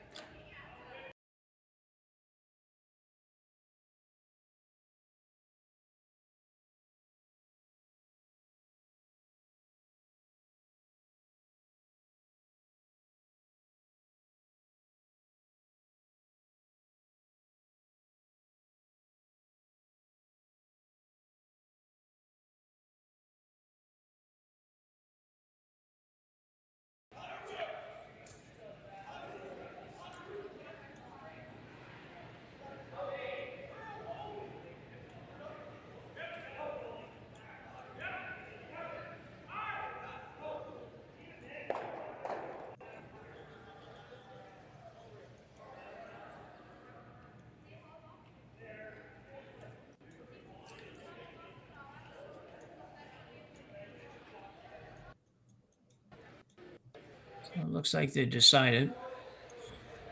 We'll have to wait a second to see what that decision is.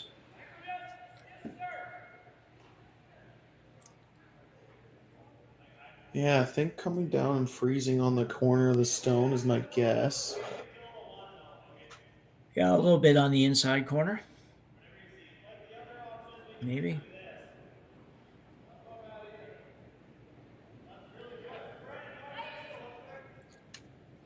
Mark Nichols with his final one here in end number 6.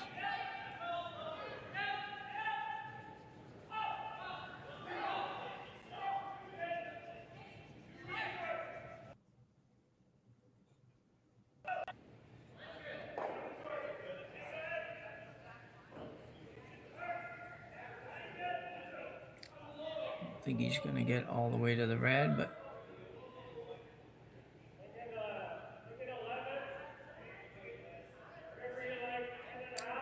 that's not bad. I think he got enough curl that it'd be very difficult for Mooibroek to get to his own red now. Yeah, checking to see if they're third shot or not. I think they are. I believe they are as well.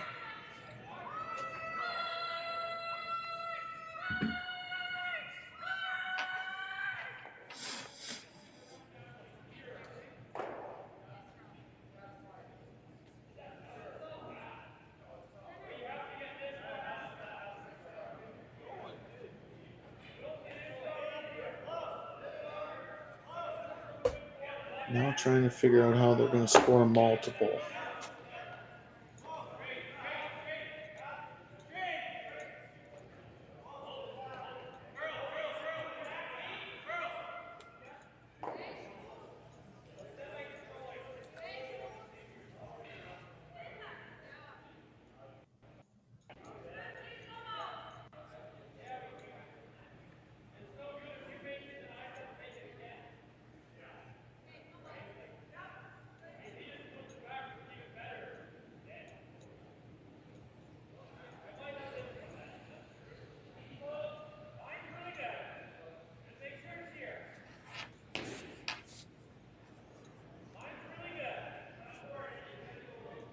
Not seeing a lot of great options here, Sam. Are you?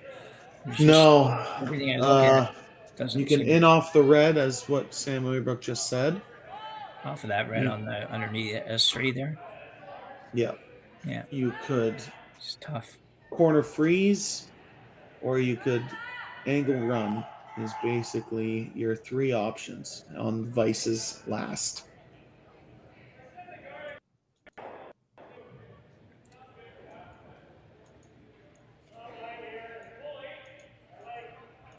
Looks like they've settled on the angle freeze to the yellow.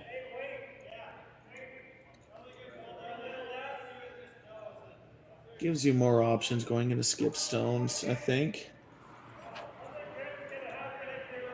Yeah, I think that you're better off not playing the angle run, for example, right now, just because you might need that rock. After you try it now and don't make it, you may not have anything at all for the next shot. Of course, you'd have maybe have the in off the other one. I don't know. Anyway, let's see where this one ends up. Trying to just freeze to the yellow.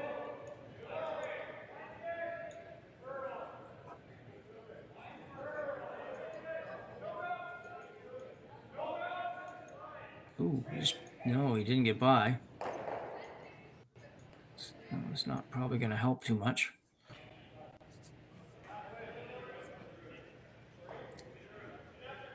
Yeah, not the best outcome for Scott there.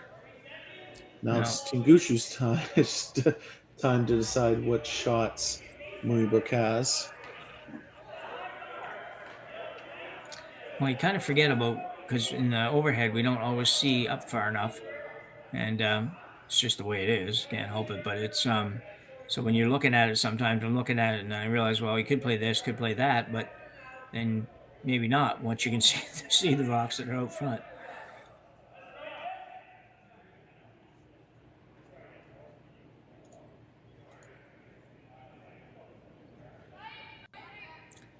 We got the whole team discussion going again.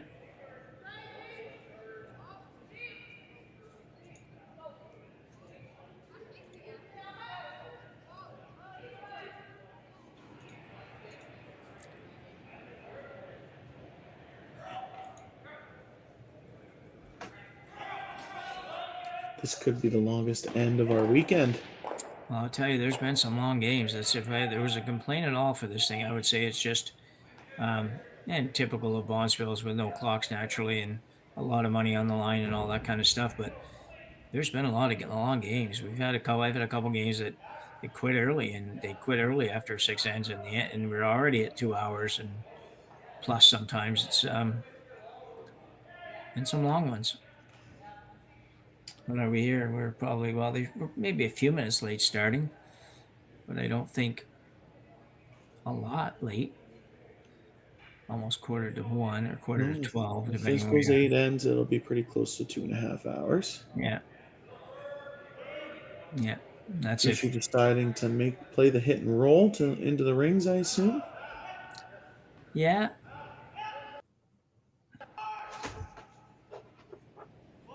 If he was to hit this and only roll halfway to behind the corner, it might leave Mooibroek a raised hit on this to get out of trouble.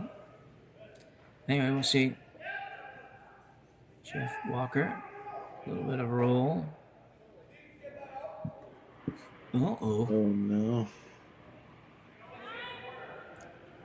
I think it just rolled to the worst spot. Yeah, definitely a double option for Mooibroek. At least I think. We'll see it on the long shot here. Yeah, definitely there. Right on the nose. They don't need to throw it super hard, but it looks like they're going to. Yeah. Well, if he could have possible triple here as well, which would give him shot rock. If he makes a triple right now, he wouldn't have, just making the double, he doesn't have shot rock. Mooibroek come with a little bit of heat here. Yeah, this needs to curl. Yeah. Going there, trying to make it go now. And he looks pretty good. He does hit the other yellow one. It doesn't remove it. It looks like red is second shot in the top 8 foot. Looks like Mooibroek's second shot, you mean? Yeah. Yeah. Sorry. No, it's okay. I was just making sure. I was. Yeah, I think you might be right, but where do you go if you're Gushue? Come right around. Anywhere where you don't leave a double in your second shot. It's not real easy to get that yellow out right now.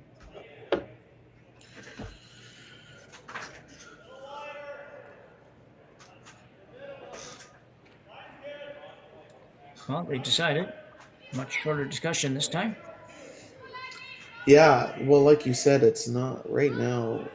Mooibroek, I don't even think has a hit for 2 because that just jams all day. The in-off, I guess, would be the hit for 2 off the red. So Gushue's going to play the out turn, come around here, try to get this probably somewhere, well, buried would be nice, but as long as you're on the tee line there, you're probably going to be out of trouble.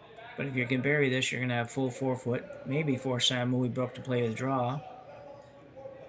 He'll try to find something else other than that, I think, because he probably doesn't want to just get one.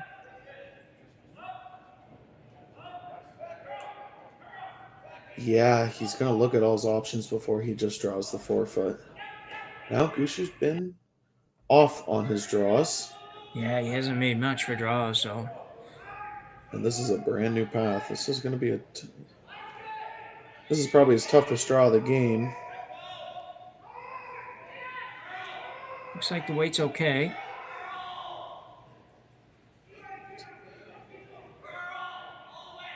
Pretty bold early call when all 3 of them started sweeping it. Yeah. Now, good shot by Gushue there. I guess say, especially given that he's been struggling, it's not like Brad's confidence is going to lose. He's going to lose his confidence, but no matter how good you are, you got to be starting to wonder a little bit when you're missing 2 or 3 draws by as much as he's missed them, but it hasn't been just coming up a foot short or a foot long. It's been like numbers of feet. So Sam Mooibroek now with a draw for 1 here in end number 6 needs to make this one. Yep, needs full 4, and this is the exact path that both skips have come up way late in.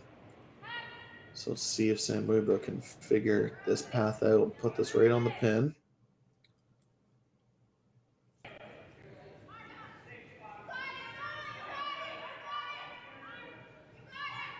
The line looks okay. Gotta go. Yeah, they didn't look panicked early, but they're heads down sweeping now. They gotta go. They're not gonna get there.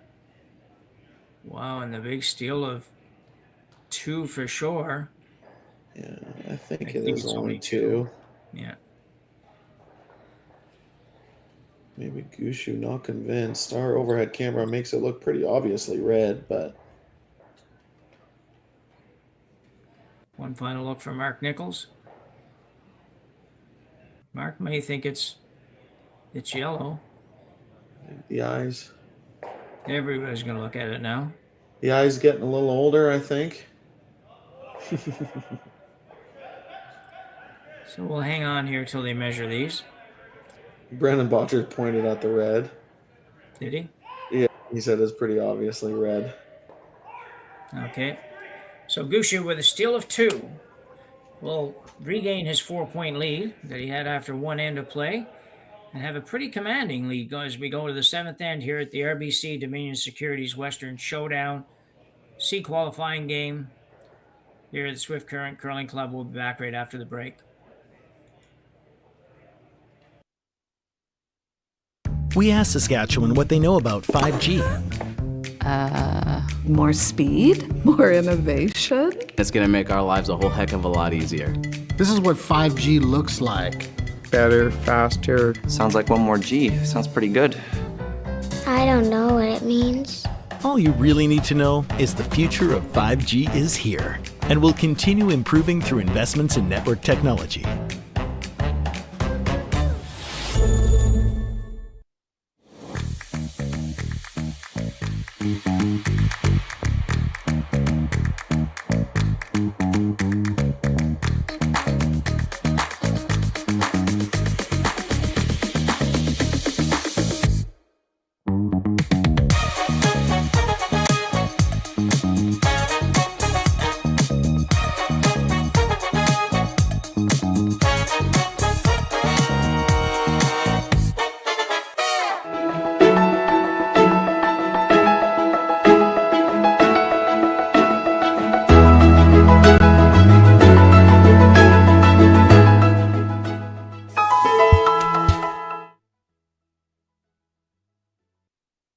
Hey, Ben, what's the odds?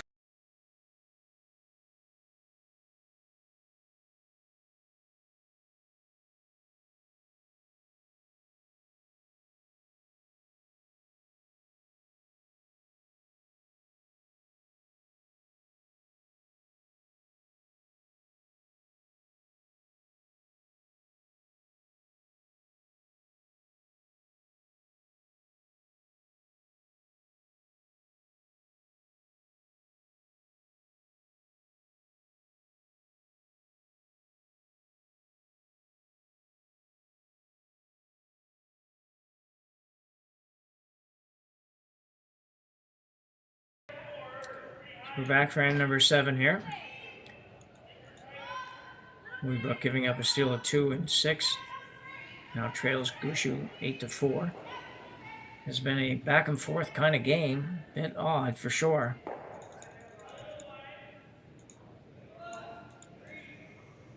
Yeah, a very weird game. Both teams taking advantages of misses in the first half. Now Gushue gets that 4-point lead back here in the 7th end.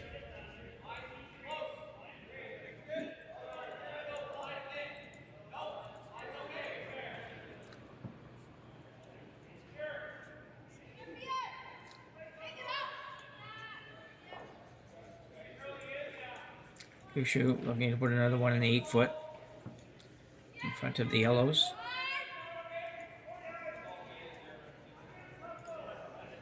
Okay, 12 foot.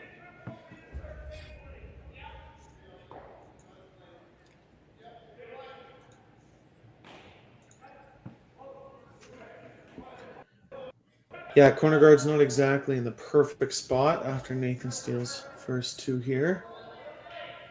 One quite high. Obviously, they've curled a lot of games this weekend, this being their 7th. Probably pretty tired.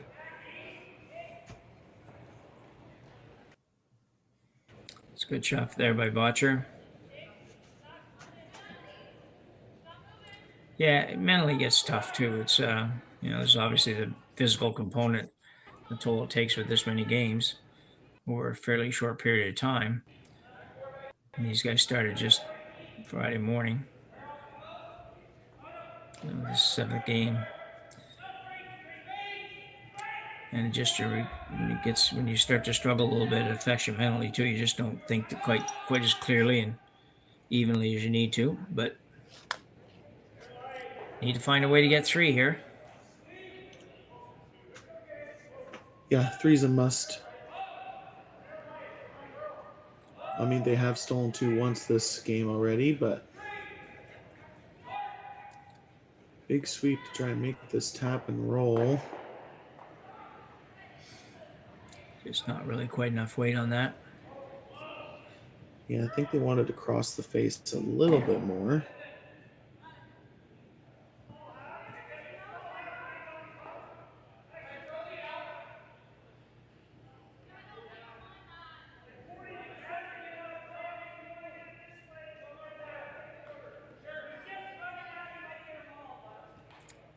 So Gushue going to play the high one. And with the hope of maybe picking up the other one as well on the opposite side.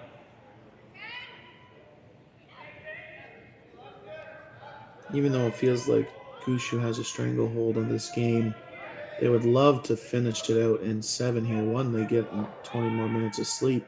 Yeah. But 2, that means they made all 8 of their stones. And as I'm saying that, we have a little bit of a miss from Brennan Botcher. Yeah, kind of hit it ultra thin. See it here again. Yeah, sweeping the whole way, Mark Nichols. Just wicks off the one corner guard and runs the red into the rings, and you can see Brendan's reaction after. One of those days, high eyebrows. Yeah.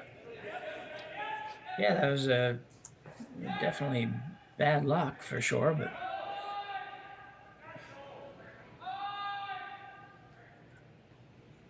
certainly might bring the 3 into play now.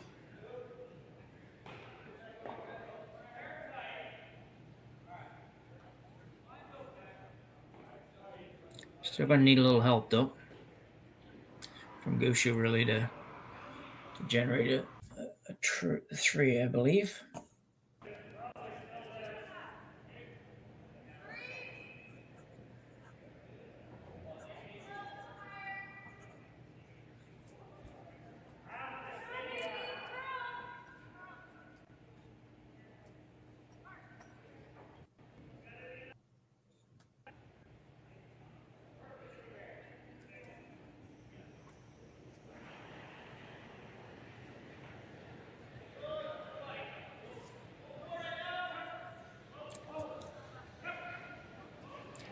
Mark Nichols playing the run back here.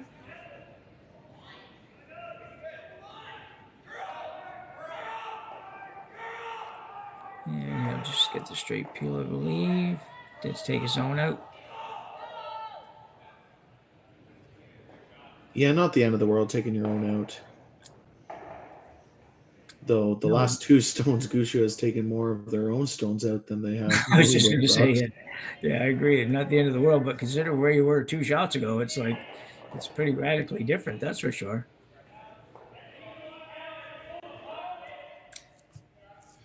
And you can see, and then add in the fact that you took at least more than half of them out yourself. Yeah, that's if Mooibroek does stage a comeback, you might think of these last two shots in the 7th. They get it, yeah.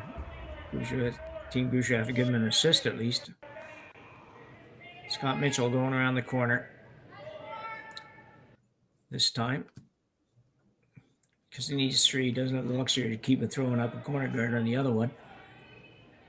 Go around here and hope Brad plays the open one, and you'll come around again and see what happens. Yeah, they're going to want this rock to stop, or Scott already turned around. He kind of knows. You might have just given Bam Bam a cross-house double. Yeah. Pretty thick. Yeah. These rocks aren't the most lively in the world.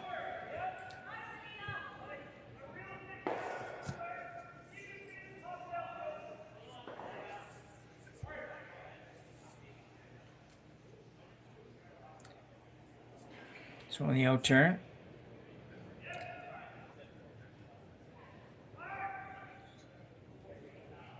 Needs to hit about 3/4 of this to make it. This will be awfully close. Can they get it out? Can Brad get it out? He does. That's a game changer. Basically the game-winning shot. Yeah.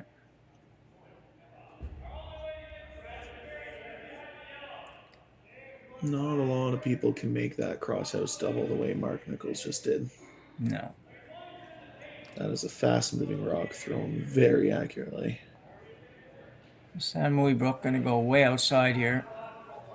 And come around the yellow one as well. Yeah, the ideal spot would be full back 8 foot buried behind the yellow stone.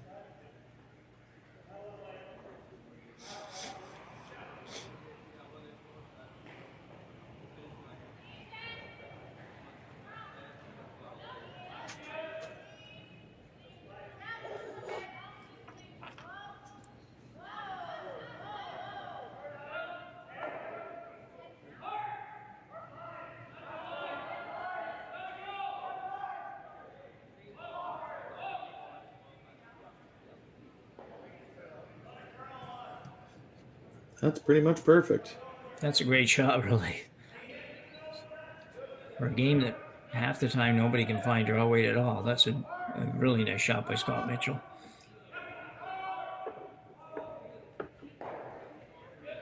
Guy's been playing pretty well. I mean, he played Vice all year last year, but stepping down to second for most of the year, going into a new position for one event is sometimes not the easiest in the world. Yeah. I believe Mooibroek last year lost the C final to Schwaller in this event.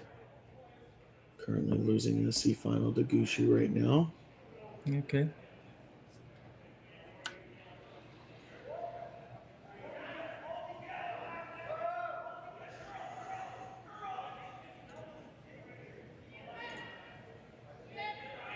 A quick update on the other two C finals. Team Kevin Cooey up 6-5. With hammer in the 7th, and Brent Pierce is up 5-3 over Kelly Knapp in the 7th. Kelly Knapp having hammer. And in our women's final, we have Team Inglot up 5-4. Schwaller having hammer in the 7th. Going hard on this, he just feathers it. Which is exactly what you don't want to do. That certainly brings 3 into play.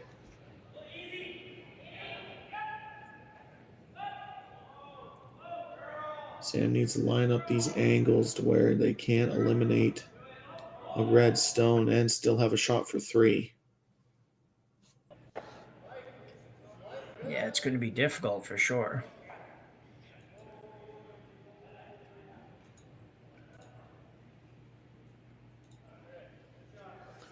Needs to be corner frozen. On this yellow in the top 8 foot, and then he'll have some form of double for 3. They have to take the risk being down 4. You can't just play a backline, tap and roll, and sit 2 because you need more than 2 points.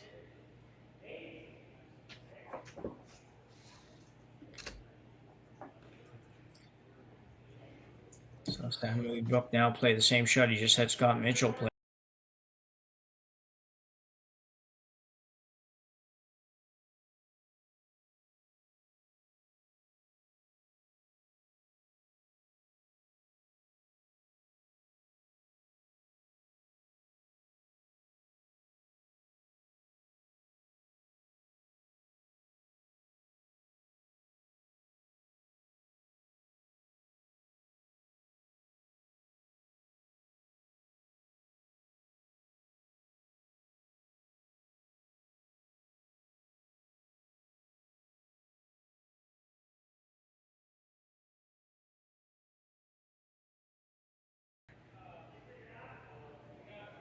Brad not even really thinking about it, which is interesting because if you just pick your own out, you're going to give up 3 of it.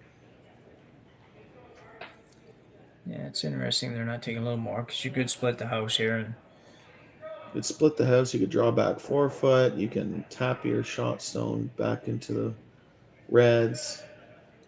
This is really the only shot that makes it that Mooibroek has a chance for 3. Now, Brad doesn't miss the same shot twice, but interesting choice strategy-wise. so Brad Gushue, final stone here in 7. Mooibroek does have hammer. Needs to curl a little bit. Yeah, no mistake. And he eliminates everything on that one. And that pretty much ends it. Yep, Sam's not even going to throw his stone. So definitely an odd curling game. Gushue does emerge with the victory and qualifies for tomorrow's playoff round.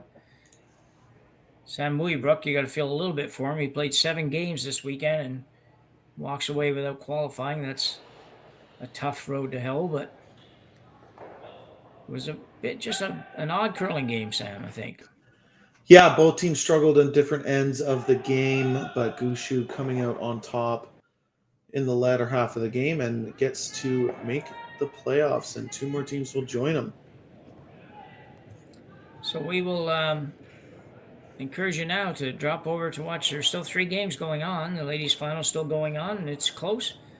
And we have a couple of other C qualifiers that are still on as well. So you're welcome to jump over there and see them. And most of those games have commentary, so that'll be nice as well. And we will sign off. It's Jim Nix for Sam Steep and for Jaiden Bishop and Cailey on the cameras. We thank you very much for joining us this evening. We've been thrilled to be able to bring you this C qualifying game and weekend games all weekend. Be sure to tune in for tomorrow's playoffs. And on behalf of everybody else at Curling Stadium, we will say goodnight from here in Swift Current, Saskatchewan. Handcrafted.